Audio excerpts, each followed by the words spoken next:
ಸ್ತೋತ್ರಪ್ಪ. ನಮ್ಮನ್ನು ಅಧಿಕವಾಗಿ ಪ್ರೀತಿ ಮಾಡಿ ಈ ದಿವಸ ವಾಕ್ಯವನ್ನು ಹಂಚುವಂತೆ ನೀನು ಕೃಪೆ ಮಾಡಿಕೊಟ್ಟಿದ್ರ. ನಾವೆಲ್ಲರೂ ವಾಕ್ಯಕ್ಕಾಗಿ ಬದುಕುವಂತೆ ನೀನು ಕೃಪೆ ಮಾಡಬೇಕು. ನಿನ್ನ ದಾಸರನ್ನು ಮರೆಸಿ ನಮ್ಮೊಂದಿಗೆ ಮಾತನಾಡಿ ಈ ತಿಂಗಳಿನ ಕೊನೆಯ ಆರಾಧನೆಯನ್ನು, ಈ ತಿಂಗಳಿನ ಕೊನೆಯ ದಿವಸವನ್ನು ಆರಾಧನೆಗೆ ಮುಗಿಸುವಂತೆ, ಆ ವಾಕ್ಯದ ಬಲದಲ್ಲಿ ನಾವು ನೆಲೆಗೊಳ್ಳುವಂತೆ, ವಾಕ್ಯಕ್ಕಾಗಿ ನಾವು ಬದುಕುವಂತೆ ನೀನು ಕೃಪೆ ಮಾಡಬೇಕೆಂದು ಯೇಸುವಿನ ನಾಮದಲ್ಲಿ ಪ್ರಾರ್ಥಿಸ್ತೇನೆ. ಆಮೆನ್. Hallelujah, hallelujah, hallelujah. ಮತ್ತೊಂದು ಆರತಿ ನಿಮ್ಮೆಲ್ಲರನ್ನು ಕರ್ತನಾದ ಯೇಸು ಕ್ರಿಸ್ತನ ನಾಮದಲ್ಲಿ ನಾನು ಹಾರೈಸಿ ಶುಭವನ್ನು ಕೋರುತ್ತೇನೆ. ಈ ಸಮಯದಲ್ಲಿ ದೇವರು ನಮ್ಮನ್ನು ನಡೆಸ್ಕೊಂಡು ಬಂದಂಥ ವಿಧಗಳನ್ನ ನೆನೆಸ್ಕೊಂಡಾಗ ಅದು ಅದ್ಭುತವಾಗಿರುತ್ತೆ. ಅವರ ಶಕ್ತಿ ಬಹಳವಾಗಿರುತ್ತೆ. ಪುನರುತ್ಥಾನದ ಶಕ್ತಿ ಅಂತ ಹೇಳ್ಬೋದು. ಏನು ಶಕ್ತಿ ಅದು? ಪುನರುತ್ಥಾನದ ಶಕ್ತಿ. ಪ್ರಪಂಚದಲ್ಲಿ ಕಬ್ಬಣ ಹೇಳ್ತಂತೆ ಮಹಾನ್ ಶಕ್ತಿ ಅಂತ. ಏನು ಹೇಳ್ತಂತೆ? ಕಬ್ಬಿಣ ಮಹಾನ್ ಶಕ್ತಿ ಅಂತ ಹೇಳಿದ ತಕ್ಷಣ ಬೆಂಕಿ ಬಂದು ಹಿಡ್ದಂತೆ, ಇಲ್ಲ ಯಾಕೆಂದರೆ ನಾನು ನಿನ್ನ ಕರಗಿಸ್ತೀನಿ. ಕಬ್ಬಿಣನ ಕರಗಿಸೋ ಶಕ್ತಿ ಯಾವುದಕ್ಕಿದೆ ಅಂತೆ? ಬೆಂಕಿಗಿದೆ. ಬೆಂಕಿ ಹಂಗೆ ಹೇಳಿದ ತಕ್ಷಣ ನಾನೇ ಮಹಾನ್ ಶಕ್ತಿಶಾಲಿ ಅಂತ ಬೆಂಕಿ ಹೇಳಿತು. ಆಗ ಬೆಂಕಿ ನೋಡಿ ನೀರು ಹೇಳ್ತಂತೆ, ನಿನಗಿಂತ ಶಕ್ತಿ ನಾನು, ಯಾಕಂದ್ರೆ ನಾನು ನಿನ್ನ ಹಾರಿಸ್ತೀನಿ, ನಂದಿಸ್ತೀನಿ ಅಂತ ಹೇಳ್ತಂತೆ. ಈ ನೀರನ್ನು ನೋಡಿ ಇನ್ನೊಬ್ರು ಹೇಳಿದ್ರು, ಯಾರಂದ್ರೆ ಮನುಷ್ಯ. ಏನಂತ ಹೇಳ್ತೆ?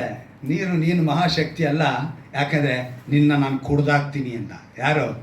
ಮನುಷ್ಯ ನೀರನ್ನ ಕುಡ್ದಾಕ್ತೀನಿ ಅಂತ. ಈ ನೀರನ್ನ ಕುಡ್ದಾಕ್ತೀನಿ ಅಂದ ತಕ್ಷಣ ಮನುಷ್ಯನಿಗೆ ಇನ್ನೊಂದು ಕಾಯ್ತಾ ಇತ್ತು. ಆದರೆ ನೀವು ಚೆನ್ನಾಗಿ ಅರ್ಥ ಮಾಡ್ಕೊಳ್ಳಿ, ಈ ಲೋಕದಲ್ಲಿ ಉಂಟು ಮಾಡಿರುವಂಥ ವಸ್ತುಗಳಿವೆಲ್ಲವೂ ಕೂಡ ಇವತ್ತು ಮನುಷ್ಯನ ಈ ವಸ್ತುಗಳಿಂದಲೇ ಅನೇಕದನ್ನು ಉಂಟು ಮಾಡಿಕೊಂಡು ಸೃಷ್ಟಿಕರ್ತನನ್ನು ಬಿಟ್ಟ ಸೃಷ್ಟಿಗಳನ್ನ ಏನು ಮಾಡ್ದ? ದೇವರನ್ನು ಪೂಜಿಸೋಕೆ ಆರಂಭಿಸ್ದ. ಹಂಗೆ ಆರಂಭಿಸಿದಾಗಲೇ ದೇವರಿಗೆ ತಿಳಿಸ್ಬೇಕು ಅಂತೇಳಿ ಈ ಮನುಷ್ಯ ತಾನು ಶಕ್ತಿಶಾಲಿ ಅಂತ ಅಂದ್ಕೊಂಡಿರುವಾಗಲೇ ಅವನ್ನ ನುಂಗಬೇಕು ಅಂತ ಮರಣ ಅನ್ನೋದು ಬಂತು. ಏನು ಬಂತು? ಮರಣ ಅನ್ನೋದು ಬಂತು. ದೇವರೇನು ಮಾಡಿದ್ರು? ಮನುಷ್ಯನಾಗಿ ಹುಟ್ಟಿದ್ರು. ಮನುಷ್ಯನಾಗಿ ಹುಟ್ಟಿ ನೆಕ್ಸ್ಟ್ ಅವ್ರೇನು ಮಾಡೋದು ಗೊತ್ತಾ? ಮರಣವೇ ನಿನ್ನ ಕೊಂಡಿ ಎಲ್ಲಿ, ನೀನು ನನ್ನನ್ನು ನುಂಗುವುದಕ್ಕೆ ಸಾಧ್ಯವಿಲ್ಲ ಅಂತೇಳಿ. ಅಂದರೆ ಇಲ್ಲಿ ಆತ್ಮೀಕವಾಗಿ ಯಾರು ಬಿದ್ದು ಹೋಗ್ತಾರೆ, ಪಾಪದಲ್ಲಿ ಬಿದ್ದವರು ಆತ್ಮಿಕ ಮರಣವನ್ನು ಕಾಣ್ತಾರೆ. ಯಾವಾಗ ಮನುಷ್ಯ ದೇವರೊಂದಿಗಿರ್ತಾನೋ ಆತ್ಮಿಕ ಮರಣವನ್ನು ಗೆಲ್ತಾನೆ, ಅವರ ರಾಜ್ಯದಲ್ಲಿ ಸೇರ್ತಾನೆ. ಅಲ್ಲಿಗೆ ಅವನು ಕೂಡ ಮಹಾನ್ ಶಕ್ತಿಶಾಲಿ ಆಗುವುದಕ್ಕೆ ಸಾಧ್ಯ. ಅದ್ರ ಲೋಕ ಹೇಳುತ್ತೆ ಮರಣವನ್ನು ನುಂಗಿ ಮನುಷ್ಯನು ಮುಗಿದೋಗ್ತಾನೆ, ಅವನ ಶಕ್ತಿ ಮುಗಿದೋಗುತ್ತೆ, ಮರಣಕ್ಕೇ ಮುಗಿದು. ಆದರೆ ಆತ್ಮಿಕವಾದ ಶಕ್ತಿ ಒಂದಿದೆ, ಅದು ದೇವರ ಪುನರುತ್ಥಾನ ಶಕ್ತಿ. ಆ ಶಕ್ತಿ ನೀವು ಆಧರಿಸಿದ್ರೆ, ಆ ಶಕ್ತಿ ಹಿಡ್ಕೊಂಡ್ರೆ ನಿಮ್ಗೆಲ್ಲಿದೆ ಸ್ಥಳ? ಪರಲೋಕದಲ್ಲಿ ಒಂದು ಸ್ಥಳವಿದೆ. ಇವತ್ತು ಕೂಡ ದೇವರು ನಮಗೆ ಮಾತನಾಡೋ ಒಂದು ಅಂಶ ಕೀರ್ತನೆಗಳ 115ನೇ ಅಧ್ಯಾಯದಲ್ಲಿ 1ರಿಂದ 3ನೇ ವಾಕ್ಯದವರೆಗೂ ನಾನು ಓದ್ತೀನಿ. ನಿಮ್ಮ ಸಾಧ್ಯವಿದ್ದರೆ ಅದೇ ರೀತಿ ಇದೆಯಾ ಅಂತ ಗಮನಿಸಿ. ಕೀರ್ತನೆಗಳು 115 1ರಿಂದ 3. ಕೆಳಗಡೆ ಬಹಳ ವಿಷಯಗಳಿದೆ. ಅವೆಲ್ಲವೂ ಕೂಡ ಕಳೆದ ವಾರದಲ್ಲಿ ನಮ್ಮ ಭೂಮಿ ಮೇಲೆ ನಡೆದಂಥ ವಿಷಯಗಳನ್ನ ಅಲ್ಲಿ ಬರೆಸಿದ್ದಾರೆ. ನಮ್ಮನ್ನೆಲ್ಲ ಯೆಹೋವನೇ, ನಮ್ಮನ್ನೆಲ್ಲ ನಿನ್ನ ಪ್ರೀತಿ ಸತ್ಯತೆಗಳ ನಿಮಿತ್ತವಾಗಿ ನಿನ್ನ ಹೆಸರನ್ನೇ ಘನಪಡಿಸು. ಅವರ ದೇವರು ಎಲ್ಲಿದ್ದಾನೆಂದು ಅನ್ಯರು ಯಾಕೆ ಹೇಳಬೇಕು? ನಮ್ಮ ದೇವರು ಪರಲೋಕದಲ್ಲಿದ್ದಾನೆ, ಆತನು ತನಗೆ ಬೇಕಾದದ್ದನ್ನೆಲ್ಲ ಮಾಡುತ್ತಾನೆ. ಹಲ್ಲೆಲೂಯಾ. ಓದುವಾಗ ಏನೂ ಕಾಣಿಸಲ್ಲ, ವಾಕ್ಯದಲ್ಲಿ ಏನಿದೆ ಅನಿಸುತ್ತೆ. ಬಹಳ ಸತ್ಯಗಳು ಒಳಗಡೆ ಅಲಗೊಂಡಿದೆ. ಇಲ್ಲಿ ಹೇಳಲ್ಪಟ್ಟಿದೆ, ನಿನ್ನ ಪ್ರೀತಿ ಸತ್ಯತೆಗಳ ನಿಮಿತ್ತವಾಗಿ ನಿನ್ನ ಹೆಸರನ್ನೇ ಘನಪಡಿಸು. KJV ಬೈಬಲಲ್ಲಿ ಘನಪಡಿಸುವೆನು, ಇಂಗ್ಲೀಷ್ನಲ್ಲಿ ಗ್ಲೋರಿ ಅಂತ ಬರೆದಿದ್ದಾರೆ. ಯಾರಿಗೆ? ದೇವರಿಗೆ ಮಹಿಮೆ. ಗ್ಲೋರಿ ಅಂದರೆ ಮಹಿಮೆ. ನಮ್ಮ ಭಾಷೆಯಲ್ಲಿ ಇದರಲ್ಲಿ ಮಹಿಮೆನೂ ಹೇಳ್ಬೋದು, ಘನಪಡಿಸುವೆನಂತನೂ ಹೇಳ್ಬೋದು. ಎರಡು ಪದನೂ ಉಪಯೋಗಿಸ್ಬೋದು. ಅಲ್ಲಿಗೆ ಇಲ್ಲಿ ನಿನ್ನ ಪ್ರೀತಿ ಸತ್ಯತೆಗಳ ನಿಮಿತ್ತವಾಗಿ ನಿನ್ನ ಹೆಸರನ್ನೇ ಘನಪಡಿಸುವೆನು. ನಮ್ಮನ್ನಲ್ಲಪ್ಪ. ಏನಂತ ಹೇಳ್ತಿದ್ದಾನೆ ಭಕ್ತನು? ನಮ್ಮನ್ನಲ್ಲ ಯೆಹೋವನೇ, ನಮ್ಮನ್ನಲ್ಲ, ನಿನ್ನನ್ನು ನಾವು ಘನಪಡಿಸುತ್ತೇವೆ. ಅಂದರೆ ಇವತ್ತು ಮನುಷ್ಯನನ್ನ ನುಂಗಬೇಕು ಅಂತೇಳಿ, ತುಳಿಬೇಕು ಅಂತೇಳಿ, ನಾಶಪಡಿಸಬೇಕು ಅಂತೇಳಿ, ಬೀಳಿಸ್ಬೇಕು ಅಂತೇಳಿ ಏನೇನೋ ಕಲ್ಪನೆಗಳು ಅವನಿಗಿದೆ. ಯಾರಿಗೆ? ಶತ್ರುಗೆ. ಅದಕ್ಕೆ ಆಯುಧವಾಗಿ ಅನೇಕರನ್ನ ಉಪಯೋಗಿಸ್ಕೊಳ್ತಾನೆ. ಅದಕ್ಕೇ ಈ ಅಧ್ಯಾಯದಲ್ಲಿ 3ನೇ ವಾಕ್ಯದನ್ನ ಗಮನಿಸ್ತೀವಿ. ನಮ್ಮ ದೇವರು ಪರಲೋಕದಲ್ಲಿದ್ದಾನೆ, ಆತನು ತನಗೆ ಬೇಕಾದದನ್ನೆಲ್ಲ ಮಾಡ್ತಾನೆ. ಹಲ್ಲೆಲೂಯಾ. ಆತನು ತನಗೆ ಬೇಕಾದದನ್ನೆಲ್ಲ ಮಾಡ್ತಾನೆ. ಅಂದರೆ ನೀನು ಯಾವಾಗ ಘನಪಡಿಸ್ತೀಯೋ ನಿನಗೆಲ್ಲವೂ ಆಶೀರ್ವಾದ, ಎಲ್ಲವೂ ಕೂಡ ನಿನಗೆ ಶುಭ. ದೇವರು ಹೇಳ್ಕೊಡ್ತಿದ್ದಾರೆ ಮಾತುಗಳನ್ನ. ಏನಂತ ಹೇಳಿದ್ರೆ, ಅವರ ದೇವರು ಎಲ್ಲಿದ್ದಾನೆ ನನ್ನರು ಯಾಕೆ ಹೇಳಬೇಕು? ನಮ್ಮ ದೇವರು ಪರಲೋಕದಲ್ಲಿದ್ದಾರಪ್ಪ ಅಂತ ಹೇಳಿ. ಹಲ್ಲೆಲೂಯಾ. ನೀವು ಪರಲೋಕದಲ್ಲಿದ್ದಾರೆ, ನಮ್ಮೊಂದಿಗೆ ವಾಸ ಮಾಡ್ತಾರೆ. ನಮ್ಮನ್ನು ಅವ್ರು ತಳ್ಳಿ ಬಿಡುವ ದೇವರಲ್ಲ. ಅವ್ರು ಹೇಳ್ತಾರೆ ತನಗೆ ಬೇಕಾದದನ್ನ ಮಾಡ್ತಾರೆ. ಈ ಲೋಕ ಏನೇನೋ ಮಾಡಬೇಕು ಅಂತ ನಮಗೆ ಅಂದ್ಕೊಂಡ್ರು ಕೂಡ, ನೀನು ಯಾವಾಗ ನಮ್ಮನ್ನೆಲ್ಲ ಯೆಹೋವನೇ, ನಮ್ಮನ್ನೆಲ್ಲ ನಿನ್ನ ಪ್ರೀತಿ ಸತ್ಯತೆಗಳ ನಿಮಿತ್ತವಾಗಿ ನಿನ್ನ ಹೆಸರನ್ನೇ ಘನಪಡಿಸುವೆನು ಅಂತ ನೀನು ಯಾವಾಗ ಹೇಳ್ತೀಯೋ, ಅಲ್ಲಿಗೆ ದೇವರೇನು ಮಾಡ್ತಾರೆ? ನಿನಗೆ ಬೇಕಾದದನ್ನು ಅವ್ರು ಮಾಡ್ತಾರೆ. ಅವ್ರು ನಿನಗೆ ಬೇಕಾದದನ್ನು ಮಾಡೋದಕ್ಕೆ ಮುಂಚೆ ನೀನು ತಿಳ್ಕೋಬೇಕಾಗಿರೋದು ಏನು ಅಂತ ಹೇಳಿದ್ರೆ, ಇಲ್ಲಿ ವಾಕ್ಯ ಏನಂತ ಹೇಳುತ್ತೆ ಅಂತ ಹೇಳಿದ್ರೆ ನಾವು ಅರ್ಥ ಮಾಡ್ಕೋಬೇಕು. ಈಗ ನೋಡಿ, ತನಗೆ ಬೇಕಾದನ್ನೆಲ್ಲ ಮಾಡ್ತಾನೆ ಅಂತ ಹೇಳಿದ ತಕ್ಷಣ ದೇವರ ಆಶೀರ್ವಾದಗಳು ನಮಗೆ ನೆರವೇರಬೇಕು ಅಂತ ಹೇಳಿದ್ರೆ ನಾವು ಒಂದನ್ನು ಬಳಸಬೇಕು. ಅದು ನಮ್ಗೆ ಕೊಡಲ್ಪಟ್ಟಿದೆ. ನಾವು ಬಳಸಬೇಕು, ನಮಗೆ ಕೊಡಲ್ಪಟ್ಟಿದೆ. ಏನು ಅಂತ ಹೇಳುವಾಗ ಅದು ಒಂದು ಬೀಗದ ಕೈ. ಅದ್ಯಾವುದದು? ಬೀಗದ ಕೈ. ಆ ಬೀಗದ ಕೈ ಹೆಸರೇ ಘನಪಡಿಸುವುದು. ಹಲ್ಲೆಲೂಯಾ. ನಿನ್ನ ಹತ್ರ ಒಂದು ಬೀಗದ ಕೈ ಕೊಟ್ಟಿದ್ದಾರೆ. ನೀನು ಆ ಬೀಗದ ಕೈನ ಹಾಕಿ ಬೀಗನ ಓಪನ್ ಮಾಡಬೇಕು. ಈಗ ಒಂದು ಬೀಗ ಹಾಕಿದೆ, ನೀ ಕೀ ಹಾಕಿ ಓಪನ್ ಮಾಡಿದ ತಕ್ಷಣ ಒಳಗಿರೋದೆಲ್ಲ ನಿನಗೆ ಅಲ್ವಾ? ಅದೇ ತಾನೇ ಅರ್ಥ. ಹಾಗೆಯೇ ಘನಪಡಿಸಿದಾಗ ಅದು ಕೀ. ನೀನು ಘನಪಡಿಸಿದ ತಕ್ಷಣ ಅದು ಓಪನ್ ಆಗುತ್ತೆ. ಆಶೀರ್ವಾದ ಎಲ್ಲ ನಿನ್ನ ವಶವಾಗುತ್ತೆ. ಹಲ್ಲೆಲೂಯಾ. ನಿನ್ನ ಹತ್ರ ಕೊಟ್ಟಿರೋ ಕೀನ ನೀನು ಉಪಯೋಗಿಸ್ಕೊಳ್ಬೇಕು. ಕೆಲವರು ಹೇಳಿರ್ತಾರೆ, ನಾನೇನೋ ಹುಟ್ಟಿದೆ, ಹಂಗೆ ಬೆಳೆದೆ, ಒಂದು ದೊಡ್ಡವನಾದೆ, ವಿದ್ಯೆ ಮಾಡಿಕೊಂಡೆ, ಮದುವೆ ಮಾಡಿಕೊಂಡೆ, ಏನೋ ಕಾಲಕ್ರಮೇಣ ಮಕ್ಕಳಾಯಿತು, ಹಾಗೇ ಒಂದು ಮನೆ ಕಟ್ಕೊಂಡೆ, ಒಂದು ಕಾರ್ ತೊಗೊಂಡೆ, ವಯಸ್ಸಾಯಿತು, ಮುಪ್ಪಿನ ಕಾಲದಲ್ಲಿ ಹಂಗೇ ನನ್ನ ಜೀವನನ ಮುಗಿಸ್ಕೊಂಡೆ. ಅದಕ್ಕಲ್ಲ, ನಾವು ಅದಕ್ಕಲ್ಲ. ಆದರೆ ಕ್ರೈಸ್ತರಿಂದ ಕರೆಯಲ್ಪಡುವಂಥವ್ರು ನಾವು, ರಕ್ತದಿಂದ ತೊಳೆಯಲ್ಪಟ್ಟಂಥ ನಾವು, ದೇವರು ಕ್ರಯಕ್ಕೆ ಕೊಡಲ್ಪಟ್ಟಂಥ ನಾವು ವಿಮೋಚಿಸಲ್ಪಟ್ಟವರು. ಅವರು ಪ್ರಾಮುಖ್ಯವಾಗಿ ಅವರ ಉದ್ದೇಶ ಏನು ಅಂತ ಹೇಳಿದ್ರೆ, ಈ ಲೋಕ ರೀತಿಯಾಗಿ ಅನೇಕ ತೀರ್ಮಾನಗಳು ನಮಗಿರುತ್ತೆ. ಈ ಲೋಕ ರೀತಿಯಾಗಿ ಒಂದು ಉದಾಹರಣೆ ಹೇಳ್ತೀನಿ. ನಾವು ಕುಟುಂಬ ಅಂತ ಕಟ್ಕೊಂಡ್ಮೇಲೆ ಫ್ಯಾಮಿಲಿ ಚೆನ್ನಾಗಿ ಮೇಂಟೈನ್ ಮಾಡಬೇಕು, ಕುಟುಂಬನ ಚೆನ್ನಾಗಿ ನೋಡ್ಕೋಬೇಕು. ಎರಡನೇದಾಗಿ ನಾವು ವಾಸ ಮಾಡೋದಕ್ಕೆ ಒಂದು ಮನೆ ಬೇಕು, ಓಡಾಡೋದಕ್ಕೆ ಕಾರ್ ಬೇಕು, ಗಾಡಿ ಬೇಕು. ಇವೆಲ್ಲವೂ ಕೂಡ ಒಂದು ಗುರಿಯಾಗಿ ನಾವೇನು ಮಾಡ್ತೀವಿ, ನಮ್ಮ ಲೈಫ್ನಲ್ಲಿ ಪ್ರಯಾಣ ಆ ಜರ್ನಿನಲ್ಲಿ ಇರುತ್ತೆ. ಆದರೆ ಈ ಜರ್ನಿಯಲ್ಲಿ ಮುಖ್ಯವಾದ ಒಂದು ಗೋಲ್ ಹೊಂದಿರಬೇಕು, ಒಂದು ಗುರಿ ಹೊಂದಿರಬೇಕು. ಅದೇನು ಅಂತ ಹೇಳಿದ್ರೆ, ನನ್ನ ದೇವರನ್ನ ಘನಪಡಿಸುವುದು. ಹಲ್ಲೆಲೂಯಾ. ನಿಮ್ಮ ಗೋಲ್ ಏನಾಗಿರಬೇಕು? ದೇವರನ್ನ ಘನಪಡಿಸುವ. ಅದಕ್ಕೆ ಭಕ್ತನ ಹೇಳ್ಕೊಡ್ತಾನೆ, ನಮ್ಮನ್ನೆಲ್ಲ ಯೆಹೋವನೇ, ನಮ್ಮನ್ನೆಲ್ಲ ನಿನ್ನ ಪ್ರೀತಿ ಸತ್ಯತೆಗಳ ನಿಮಿತ್ತವಾಗಿ ನಿನ್ನ ಹೆಸರನ್ನೇ ಘನಪಡಿಸುವೆನು. ಅವರ ಪ್ರೀತಿ, ಅವರ ಸತ್ಯ, ಅದನ್ನು, ಅವರ ಹೆಸರನ್ನು ನೀನು ಪ್ರಖ್ಯಾತಿಪಡಿಸಬೇಕು. ಆ ರೀತಿ ಪ್ರಖ್ಯಾತಿಪಡಿಸುವಾಗ ಆತ್ಮಿಕವಾಗಿ ನಾವು ಅನೇಕ ಆಶೀರ್ವಾದಗಳನ್ನ, ಇಹಲೋಕವಾಗಿ ಅನೇಕ ಆಶೀರ್ವಾದನ ಹೊಂದಿಕೊಳ್ಳುವುದಕ್ಕೆ ಸರಿ.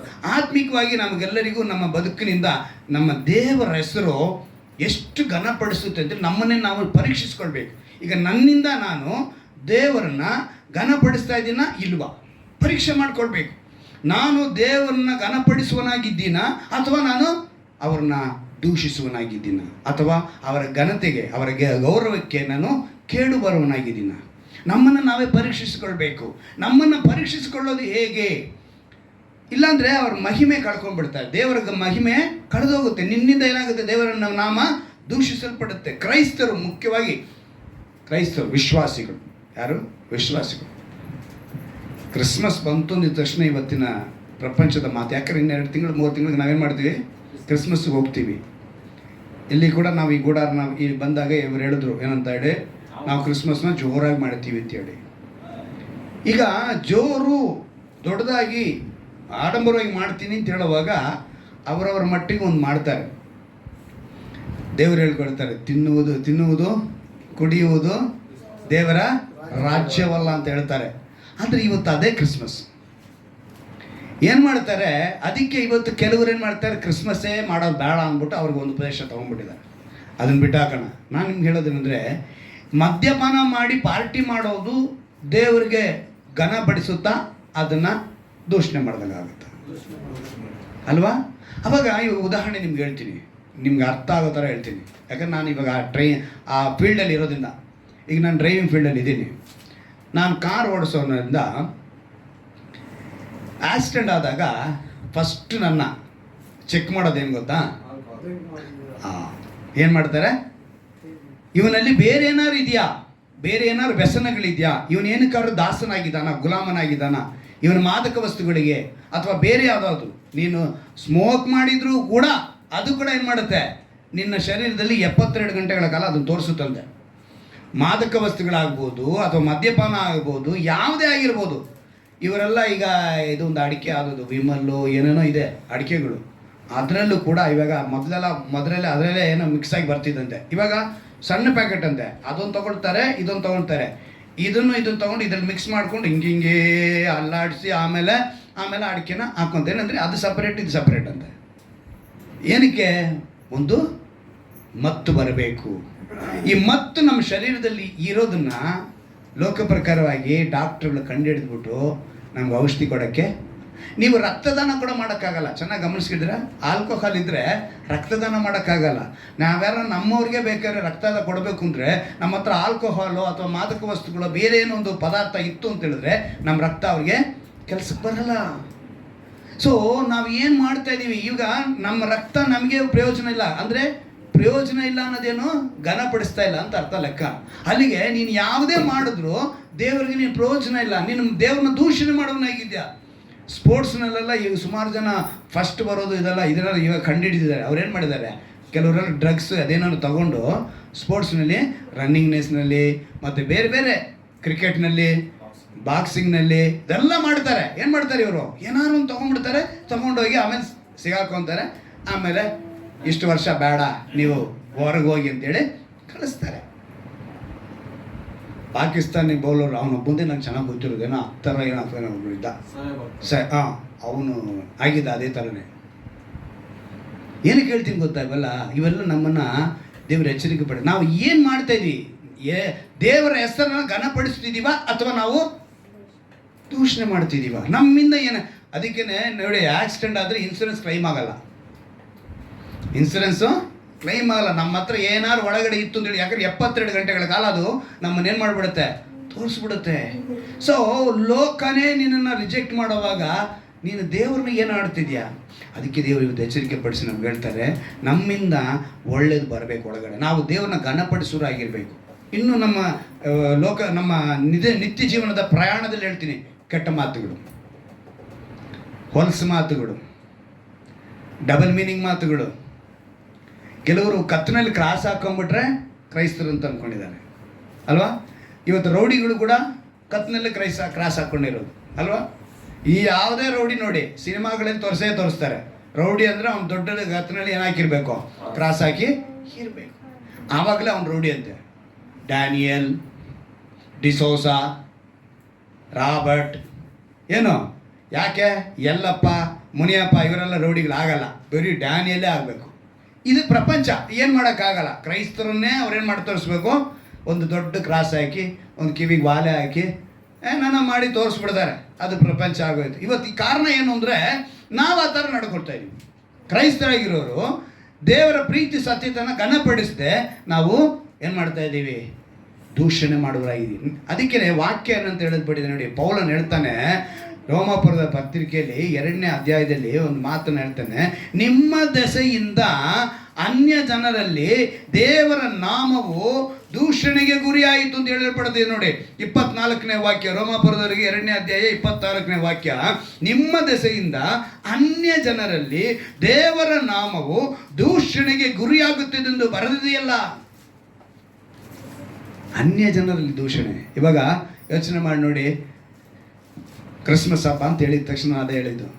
ಏನು ಮಾಡ್ತಾರೆ ಇವತ್ತು ಎಲ್ಲರೂ ಎಣ್ಣೆ ಪಾರ್ಟಿನೇ ಹೇಳೋದು. ಏನು ಬೆಳ್ತಾರೆ, ಎಣ್ಣೆ ಪಾರ್ಟಿ. ಅದೆಲ್ಲ ಕ್ರಿಸ್ಮಸ್ಸು. ದೇವರ ಕ್ರಿಸ್ತನ ಪ್ರೀತಿಯನ್ನು ಹಂಚಿಕೊಳ್ಳುವುದಾದರೆ ಕ್ರಿಸ್ಮಸ್ ಆಗಿರಬೇಕು. ಅದಕ್ಕೆ ನಮಗೆ ಇವತ್ತು ಹೆಚ್ಚಿಗೆ ದೇವರು ಎಚ್ಚರಿಕೆ ಪಡಿಸಿ ನಮ್ಮನ್ನು ಅನ್ಯ ಜನರಲ್ಲಿ ನಾವೇನಾಗಿರಬೇಕು, ದೂಷಣೆಗೆ ಗುರಿಯಾಗಬಾರ್ದು. ನೋಡಿ, ದೇವರ ಕಣ್ಣು ಮಾನವರನ್ನ ಯಾವಾಗಲೂ ನೋಡುತ್ತೆ. ಕೀರ್ತನೆಗಳು 11ನೇ ಅಧ್ಯಾಯ 4ನೇ ವಾಕ್ಯ ಓದಿ. ಕೀರ್ತನೆಗಳು ಮಾನವರನ್ನ ನೋಡ್ತಾ ಇರುತ್ತೆ, ಬಹು ಸೂಕ್ಷ್ಮವಾಗಿ ಪರಿಶೋಧಿಸುತ್ತಾನಂತೆ. ಆ ವಾಕ್ಯ ಬರೆಯಲ್ಪಟ್ಟಿದೆ. ಏನದು ಬರೆಯಲ್ಪಟ್ಟಿದೆ? ಮಾನವರನ್ನ ನೋಡ್ತಾ ಇರ್ತಾರೆ, ಬಹು ಸೂಕ್ಷ್ಮವಾಗಿ ಪರಿಶೋಧನೆ. 11:4 ಕೀರ್ತನೆ. ತನ್ನ ಪರಿಶುದ್ಧ ಮಂದಿರದಲ್ಲಿದ್ದಾನೆ. ಯೆಹೋವನು ತನ್ನ ಪರಿಶುದ್ಧ ಮಂದಿರದಲ್ಲಿದ್ದಾನೆ. ಆತನು ತನ್ನ ಸಿಂಹಾಸನವನ್ನು ಪರಲೋಕದಲ್ಲಿ ಸ್ಥಾಪಿಸಿದ್ದಾನೆ. ಆತನ ಕಣ್ಣುಗಳು ಮಾನವರನ್ನು ನೋಡುತ್ತವೆ. ನೋಡಿ, ಆತನು ಅವರನ್ನು ಬಹು ಸೂಕ್ಷ್ಮವಾಗಿ ಪರಿಶೋಧಿಸುತ್ತಾನೆ. ಹಲ್ಲೆಲೂಯ. ವಾಕ್ಯ ಹೇಳಲ್ಪಟ್ಟಿದೆ, ನಿನ್ನ ಪ್ರೀತಿ ಸತ್ಯತೆಗಳ ನಿಮಿತ್ತವಾಗಿ ಅಂತ ಹೇಳಿ ಬರೆಯಲ್ಪಟ್ಟಿದೆ. ಪರಲೋಕದಲ್ಲಿದ್ದಾನೆ ನಮ್ಮ ದೇವರು. ಎಲ್ಲಿದ್ದಾನೆ? ಪರಲೋಕದಲ್ಲೇ ಇದ್ದಾನೆ. ತನಗೆ ಬೇಕಾದದ್ದನ್ನು ಮಾಡ್ತಾನೆ ಅಂತ ಹೇಳ್ತಾರೆ. ತನಗೆ ಬೇಕಾದದ್ದನ್ನು ಅವ್ರು ಮಾಡ್ತಾರೆ. ತನಗೆ ಬೇಕಾದ ದೇವರು ಪರಿಶುದ್ಧ ಮಂದಿರದಲ್ಲಿ ವಾಸ ಮಾಡ್ತಾರಂತೆ, ಪರಲೋಕದಲ್ಲಿ ಇದ್ದಾರಂತೆ. ಅವರ ಕಣ್ಣು ನಮ್ಮ ಮೇಲೆ ಇದೆ ಅಂತೆ, ಬಹು ಸೂಕ್ಷ್ಮವಾಗಿ ನಮ್ಮನ್ನು ನೋಡ್ತಾ ಇದ್ದಾರೆ. ಆವಾಗ ನಮಗಿರಬೇಕು, ನಾವು ಯಾವುದರಿಂದ ದೇವರನ್ನು ದೂರ ಮಾಡ್ತಾ ಇದ್ದೀವಿ, ದೂಷಣೆ ಮಾಡ್ತಾ ಇದ್ದೀವಿ. ನಾವೆಲ್ಲರ ದೇವರ ಸ್ವರೂಪ, ಇದನ್ನು ಮರೀಲೇಬಾರ್ದು. ಇಲ್ಲಿ ಕುಳಿತಿರುವಂಥ ನಾವೆಲ್ಲರೂ ಕೂಡ, ಹೊರಗಿರುವಂಥವರು ಕೂಡ, ಅನ್ಯರು ಕೂಡ, ಇಡೀ ಭೂಮಿ ಮೇಲಿರುವಂಥ ಎಲ್ಲ ಮನುಷ್ಯನು ದೇವರ ಸ್ವರೂಪ. ಅದಕ್ಕೇ ಪ್ರವೀಣ್ ಪಗಡಾಲ ಗೊತ್ತಲ್ಲ, ಸತ್ತೋದ್ರಲ್ಲ, ಅವ್ರು ಹೇಳ್ತಾರೆ, ಮನುಷ್ಯರನ್ನ ಮನುಷ್ಯರಾಗಿಯೇ ಪ್ರೀತಿಸಿ, ಕ್ರೈಸ್ತರಾಗಿ ನೋಡಬೇಡಿ, ಹಿಂದೂಗಳಾಗಿ ನೋಡಬೇಡಿ, ಮುಸ್ಲಿಮ್ಸ್ ಆಗಿ ನೋಡಬೇಡಿ. ಅವ್ರು ಹೇಳ್ಕೊಡ್ತಾರೆ, ಬೌದ್ಧರಾಗಿ ನೋಡಬೇಡಿ, ಮನುಷ್ಯರನ್ನ ಮನುಷ್ಯರಾಗಿ ನೋಡ್ರಯ್ಯ. ನಾವೆಲ್ಲ ಕ್ರಿಸ್ತನ ಹಿಂಬಾಲಕರು, ಕ್ರಿಸ್ತನ ಹಿಂಬಾಲಕರು. ಇದು ಮಾತ್ರ ಗಮನದಲ್ಲಿ ಇಟ್ಕೊಳ್ಳಿ. ನಾವು ಯಾರು ಮತ ಅಲ್ಲ, ನಾವು ಮತಕ್ಕೆ ಆದರೆ ಪ್ರಪಂಚ ಒಂದು ಫಾರಮ್ ಫಿಲಪ್ ಮಾಡಬೇಕು ಅಂದರೆ ನಿನ್ನ ಮತ ಯಾವುದು, ರಿಲಿಜನ್ ಯಾವುದು, ಧರ್ಮ ಯಾವುದು ಅಂತ ಕೇಳ್ತಾ ಇರುತ್ತೆ. ಅಲ್ಲಿ ಕ್ರೈಸ್ತರಿಂದ ಬರೆಯಬೇಕಾಗಿ ಬರುತ್ತೆ. ಆದರೆ ನಾವು ಯಾರೂ ಕ್ರೈಸ್ತರೆಂಬುದು ಮತವಲ್ಲ, ಅದು ಮಾನಸಾಂತರದೊಂದು ಮಾರ್ಗ. ನಾವೆಲ್ಲ ಕ್ರಿಸ್ತನ ಹಿಂಬಾಲಕರು, ಕ್ರೈಸ್ಟ್ ಫಾಲೋಯರ್ಸ್. ನಾವು ಯಾರಾಗಿದ್ದೀವಿ? ಕ್ರಿಸ್ತನ ಹಿಂಬಾಲಕರು. ಆಗಿರುವಾಗ ನಾವು ದೇವರ ಪರವಾಗಿ ಬದುಕ್ತಾ ಇದ್ದೀವಿ. ನಾವೆಲ್ಲ ರೆಪ್ರೆಸೆಂಟ್ ಮಾಡಬೇಕು ದೇವರ ಬದಲಾಗಿ ಈ ಭೂಮಿ ಮೇಲೆ ನಮ್ಮನ್ನು ಇಟ್ಟಿದ್ದಾರೆ. ನಾನು ಅವತ್ತು ಕೂಡ ಒಂದು ಮೆಸೇಜ್ ನಿಮ್ಗೆ ಹೇಳಿದೆ, ಭೂಮಿ ಎಂಬುದು ಅವ್ರು ಉಂಟು ಮಾಡಿದ್ದಾರೆ. ಇದರಲ್ಲಿ ನಾವು ಅವ್ರಿಗೆ ಏನಾಗಿದ್ದೀವಿ? ಅಂಬಾಸಿಡರ್ಗಳಾಗಿ, ರಾಯಭಾರಿಗಳಾಗಿ, ರೆಪ್ರೆಸೆಂಟೇಟಿವ್ಗಳಾಗಿ ನಾವು ಇಲ್ಲಿದ್ದೀವಿ. ನಾವೇನು ಮಾಡಬೇಕು? ನಮ್ಮಿಂದ ದೇವರ ಪ್ರತಿಬಿಂಬ ನಮ್ಮಲ್ಲಿ ಕಾಣಲ್ಪಡಬೇಕು, ನೂತನ ಸೃಷ್ಟಿ ಆಗಬೇಕು. ನಾವು ನೂತನ ಸೃಷ್ಟಿಯಾದಾಗ ನಮ್ಮಲ್ಲಿ ದೇವರ ಪ್ರತಿಬಿಂಬ ಕಾಣಲ್ಪಡಬೇಕು.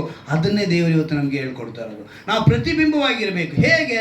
ನಮ್ಮ ಸ್ವಭಾವಗಳಲ್ಲಿ, ನಮ್ಮ ಅಭ್ಯಾಸಗಳಲ್ಲಿ, ವಸ್ತ್ರಧಾರಣೆಗಳಲ್ಲಿ, ವೇಷಭೂಷಣಗಳು ಅಂದರೆ ಅದರಲ್ಲಿ ಎಲ್ಲ ವಿಧವಾದ ಇರುತ್ತೆ. ಇವಾಗ ನಾನು ಇಲ್ಲಿ ಬಂದು ನಿಂತಿದ್ದೀನಿ, ನಿಮ್ಮ ಮುಂದೆ ನಾನು ವಾಕ್ಯ ಕೊಡ್ತಾ ಇದ್ದೀನಿ. ಈ ವಾಕ್ಯ ಕೊಡುವಂಥ ನಾವು ಈ ವೇಷ ನನ್ನಲ್ಲಿದ್ದರೆ ನೀವೆಲ್ಲ ಓಕೆ ಅಂತೀರ, ನೀವು ಓಕೆ ಅಂತೀರಾ, ಸಮಾಜನೂ ಓಕೆ ಅನ್ನುತ್ತೆ. ನಾನು ಇಲ್ಲಿ ನಿಂತ್ಕೊಳ್ಳೋನು ಇಷ್ಟು ದೂರ ಪಂಕ್ ಬಿಟ್ಬಿಟ್ಟು, ಎಷ್ಟು ದೂರ ಪಂಕ್, ಇಲ್ಲಿ ಒಂದು ಕಟಿಂಗ್, ಇಲ್ಲಿ ಒಂದು ಕಟಿಂಗ್, ಇಲ್ಲಿ ಒಂದು ಕಟಿಂಗ್, ಇಲ್ಲಿ ಒಂದು ಕಟಿಂಗ್, ಟೋನ್ ಪ್ಯಾಂಟ್ ಅಂತಾರಲ್ಲ, ಏನದು? ಆ ಟೋನ್ ಪ್ಯಾಂಟ್ ಹಾಕ್ಕೊಂಡು ಕೈಗೆಲ್ಲ ಒಂದು 4-5 ಉಂಗುರ ಎಲ್ಲ ಹಾಕ್ಕೊಂಡು ನಾನು ಇಲ್ಲಿ ಬೋಧನೆ ಮಾಡಿದ್ರೆ ನೀವೇನಂತೀರ? ಒಪ್ಕೊತೀರ ನನ್ನ? ಸೊ ನನ್ನ ವೇಷಭೂಷಣ, ನನ್ನ ವಸ್ತ್ರ ಒಂದು ಇದು ಹೆಂಗಿರಬೇಕು ಅಂತೇಳಿ ನೀವೇ ಎದುರು ನೋಡ್ತೀರಾ? ಪಾಸ್ಟರ್ ಅಂದರೆ ಹೀಗೆ ಇರಬೇಕು ಅನ್ನೋ ಒಂದಿದೆ. ಆದರೆ ಮಿತಿ ಮೀರಿ ಹೋಗಿ ನಾನೇನು ವೈಟ್ ಬಟ್ಟೆಲ್ಲೇ ಇರಬೇಕು, ಆ ಥರ ಇದ್ರೇ ಪಾಸ್ಟರ್ ಅಂತೇಳಿ ಸತ್ಯದ ಎಲ್ಲೂ ಬರೆಯಲ್ಪಟ್ಟಿಲ್ಲ. ಒಂದು ಪದ್ಧತಿ ಇದೆ, ಒಂದು ಬಟ್ಟೆಯ ಒಂದು ವೇಷಭೂಷಣ. ನನ್ನ ಹೇರ್ ಸ್ಟೈಲ್ ಕೂಡ ಅದೇ ಹೇಳ್ತೀನಲ್ಲ, ಹೇರ್ ಸ್ಟೈಲ್ ಆಗ್ಬೋದು, ಏನೇ ಆಗಿರಲಿ, ಅದು ಏನಾಗಿರ್ಬೋದು. ಹಾಗಂತ ಇಷ್ಟು ದೂರ ಕೂದಲು ಬಿಟ್ಟಿರೋನಲ್ಲ ನಾನು ತಪ್ಪು ನಾನು ಹೇಳ್ತಿಲ್ಲ. ಆಮೇಲೆ ಅದನ್ನು ಗಮನಿಸಬೇಕು. ನಾನು ಹೇಳ್ತಾ ಇರ್ತೀನಿ, ಏನದು ಹೇಳ್ತೀನಿ, ಎಲ್ಲರೂ ನಮ್ಮ ಮನೆಗಳ ಕೆಲವರಲ್ಲಿ ಇಷ್ಟು ದೂರ ಬಿಟ್ಟಿದ್ದಾರೆ ಕೂದಲು. ಯಾಕಂತ ಹೇಳಿದ ತುಂಬ ದೊಡ್ಡ ಸೇವಕರ ಇದ್ದಾರೆ. ನಾನು ಅವ್ರನ್ನೆಲ್ಲ ಏನೂ ಹೇಳ್ತಿಲ್ಲ. ನಾನು ಹೇಳ್ತಾ ಇರೋದೇನೆಂದರೆ, ಪಂಕ್ ಬಿಟ್ಟು ಒಂಥರ ಡ್ಯಾನ್ಸರ್ಗಳ ಥರ, ಪ್ರೋಗ್ರಾಮ್ ನಡೆಸೋರ ಥರ ನಾನು ನಿಂತ್ಕೊಂಡ್ರೆ ಒಪ್ಪಲ್ಲ. ಇನ್ನೂ ಒಂದು, ಈಗ ವ್ಯಾಪಾರ ಮಾಡೋಣ, ವ್ಯಾಪಾರ ಅಂತ ಇಟ್ಕೊಳ್ಳೋಣ. ವ್ಯಾಪಾರ ಅಂತ ಹೇಳುವಾಗ ಒಬ್ಬ ಕ್ರೈಸ್ತನು ಬಾರ್ ಇಟ್ಕೊಳಕ್ಕಾಗುತ್ತಾ? ರೆಸ್ಟೋರೆಂಟ್ ಇಡ್ಬೋದು. ಏನಿಡ್ಬೋದು? ರೆಸ್ಟೋರೆಂಟ್ ಇಡ್ಬೋದು. ಆದರೆ ಬಾರ್ ಇಡಂಗಿಲ್ಲ. ಅವನಿಟ್ರೆ ಅವನೇನಾಗ್ತಾನೆ? ದೇವರನ್ನ ಘನಪಡಿಸೋನಾಗಿರಲ್ಲ. ನಾವೇನು ತಿಳ್ಕೋಬೇಕು? ನನ್ನ ವ್ಯಾಪಾರದಲ್ಲಿ ಕೂಡ ನಾನು ಏನು ಮಾಡಬೇಕು? ದೇವರನ್ನು ಘನಪಡಿಸ್ಬೇಕು. ನಾನು ಮೂರ್ತಿ ಅಂಗಡಿ ಇಟ್ಟಾಗ ನಾನು ಹೇಳಿದ್ದೆ, ಏನಂತ? ಬೀಡಿ, ಸಿಗರೇಟ್ ಯಾವುದನ್ನು ನಾವು ಮಾರಂಗೆ ಇಲ್ಲ, ಆದರೆ ಬಿಸ್ನೆಸ್ ನಡೆಯಲ್ಲ ಅಂದ. ಇವತ್ತೇನು ಮಾಡವನೆ? ಅಂಗಡಿನ ಎಚ್ಚರಿಕೆ ತಗೋಬೇಕು. ನಮಗೆ ನಾವು ವ್ಯಾಪಾರ ಮಾಡೋರಾದರೆ ನಮ್ಗೆ ಅಂಥದ್ದೆಲ್ಲ ಇರಲೇ ಇಲ್ಲ. ಅಡಿಕೆ ಮಾಡೋಂಗಿಲ್ಲ, ಮಾದಕ ವಸ್ತುಗಳು, ಈ ಹನ್ಸು, ಟೊಬ್ಯಾಕೊ, ಯಾವುದು ತಂಬಾಕಿಗೆ ಸಂಬಂಧಪಟ್ಟಿದ್ದು ಮಾಡೋಂಗಿಲ್ಲ, ಯಾವುದನ್ನು ನಾವು ಮಾರೋಂಗಿಲ್ಲ. ಸಿಗರೇಟ್ ಮಾರೋಂಗಿಲ್ಲ, ಮದ್ಯಪಾನ ಅಂಗಡಿ ಇಡೋಂಗಿಲ್ಲ, ಇಂಥದ್ರೆಲ್ಲ ಕ್ರೈಸ್ತರು ಇಡೋಂಗಿಲ್ಲ. ಇಟ್ಟರೆ ನಾವು ದೇವ್ರನ್ನ ಘನಪಡಿಸೋರಾಗಿ ಇರಲ್ಲ. ನಾವು ಹೋಟ್ಲ್ ಇಟ್ಟಿದ್ದೀವ, ನಮ್ಮ ಹೋಟ್ಲಲ್ಲಿ ಯಾರಿಗೂ ಅನುಮತಿನೂ ಕೊಡಂಗಬಾರ್ದು. ಕೆಲವರು ರೆಸ್ಟೋರೆಂಟ್ ಇಟ್ಟಿದ್ದೀವಿ ರೀ, ಅವ್ರ ಪಕ್ಕದಿಂದ ತೊಗೊಂಬಂದು ಇಲ್ಲಿ ಕುಡಿದು ಹೋಗ್ತಾರೆ, ಅದರಿಂದ ನಾವೇನು ಮಾಡೋಕ್ಕಾಗಲ್ಲ ಹಂಗೂ ಹೇಳೋಂಗಿಲ್ಲ. ಹಂಗಿಟ್ಟರೂ ಕೂಡ ಒಂದು ವೇಳೆ ನಾವು ದೇವರನ್ನು ಘನಪಡಿಸುವರಾಗಿ ಕಾಣ್ಪಡ್ತೀವಿ ಹೊರತು ಖಂಡಿತವಾಗಲೂ ಅವ್ರನ್ನ ಮೆಚ್ಚಿಸೋವೇ ಇರಲ್ಲ. ಇನ್ನು ಬಡ್ಡಿ ವ್ಯಾಪಾರ ಏನು ಮಾಡಬಾರ್ದು? ನೀನು ಕೊಡೋಕ್ಕಾಯ್ತಾ? ಕೊಡು, ಬಡ್ಡಿ ಮಾತ್ರ ಬೇಡ. ಬಡ್ಡಿ ವ್ಯಾಪಾರ ಮಾಡಿದ್ರೆ ನಮ್ಗೆ ಆಶೀರ್ವಾದ ಇಲ್ಲ. ಅದಕ್ಕೇ ದೇವರು ಎಚ್ಚರಿಕೆ ಪಡಿಸ್ತಾರೆ. ಇನ್ನೂ ಹೇಳ್ಕೊಂಡು ಹೋದರೆ ಬಹಳವಾಗಿದೆ. ಇನ್ನೂ ಕೆಲವರೆಗೂ ನಾನು ಹೇಳ್ತೀನಿ. ಆದರೆ ಇವೆಲ್ಲ ನಮ್ಮ ನಿತ್ಯ ಈ ಜೀವನದಲ್ಲಿ ನಡೀತಾ ಇದೆ. ನ್ಯಾಯ ಬೆಲೆ ಇರಬೇಕು ನಮ್ಮ ಹತ್ರ. ಏನಿರಬೇಕು? ಈ ನ್ಯಾಯ ಬೆಲೆಯಲ್ಲಿ ಯಾರ್ಯಾರು ಬರ್ತಾರೆ ಗೊತ್ತಾ? ಪ್ಲಂಬರ್ ಬರ್ತಾನೆ. ಯಾರು ಬರ್ತಾನೆ? ಪ್ಲಂಬರ್. ಕಾರ್ಪೆಂಟ್ರ್ ಬರ್ತಾನೆ. ಮೇಷನ್ ಬರ್ತಾರೆ, ಆಯ್ತಾ? ಇನ್ನು ಟ್ರಾವೆಲ್ಸ್ ನಡೆಸೋರು, ಅದರಲ್ಲಿ ಡ್ರೈವರ್, ಕೆಲಸ ಮಾಡೋರಾಗಿರ್ಬೋದು, ಓನರು ಆಗಿರ್ಬೋದು, ಅವರು ಎಲೆಕ್ಟ್ರಿಷಿಯನ್ ಕೆಲಸ ಆಗಿರ್ಬೋದು, ಎಲೆಕ್ಟ್ರಿಕಲ್ ಕೆಲಸ ಆಗಿರ್ಬೋದು, ಪೇಂಟಿಂಗ್ ಕೆಲಸ ಆಗಿರ್ಬೋದು, ಎಲ್ಲದರಲ್ಲಿ ಏನಿರಬೇಕು? ನ್ಯಾಯ ಬೆಲೆ ಇರಬೇಕು.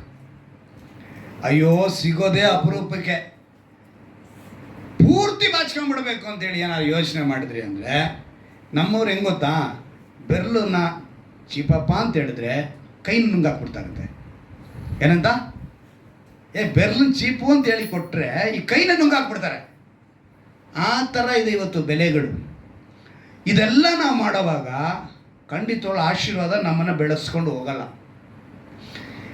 ನಾನು ಅದಕ್ಕೆ ಅವಾಗವಾಗ ಹೇಳೋದು, ನಾನಿವತ್ತು 17 ಅವರ್ ಕೆಲಸ ಮಾಡೋದಕ್ಕೆ ಬರೀ ಒಂದು 20,000 ಸಂಬಳಕ್ಕೆ ನಾನು ಹೋಗ್ತಾ ಇರೋದು ಕಾರಣ ಏನು ಅಂತ ಹೇಳಿದ್ರೆ, ಈ ನ್ಯಾಯ ಬೆಲೆ ತೋರಿಸ್ಬೇಕು ಅಂತಲೇ. ನಾನು ಇವತ್ತು ಮನಸ್ಸು ಮಾಡಿದ್ರು ಕೂಡ ಒಂದು ಗಾಡಿ ಹಾಕ್ಬಿಟ್ಟು ಆರಾಮಾಗಿ ನಾನು ತಿಂಗಳಿಗೆ 1.25 ಲಕ್ಷ ಸಂಪಾದನೆ ಮಾಡೋ ಬಿಲ್ ನಾನು ಮಾಡ್ಬೋದು.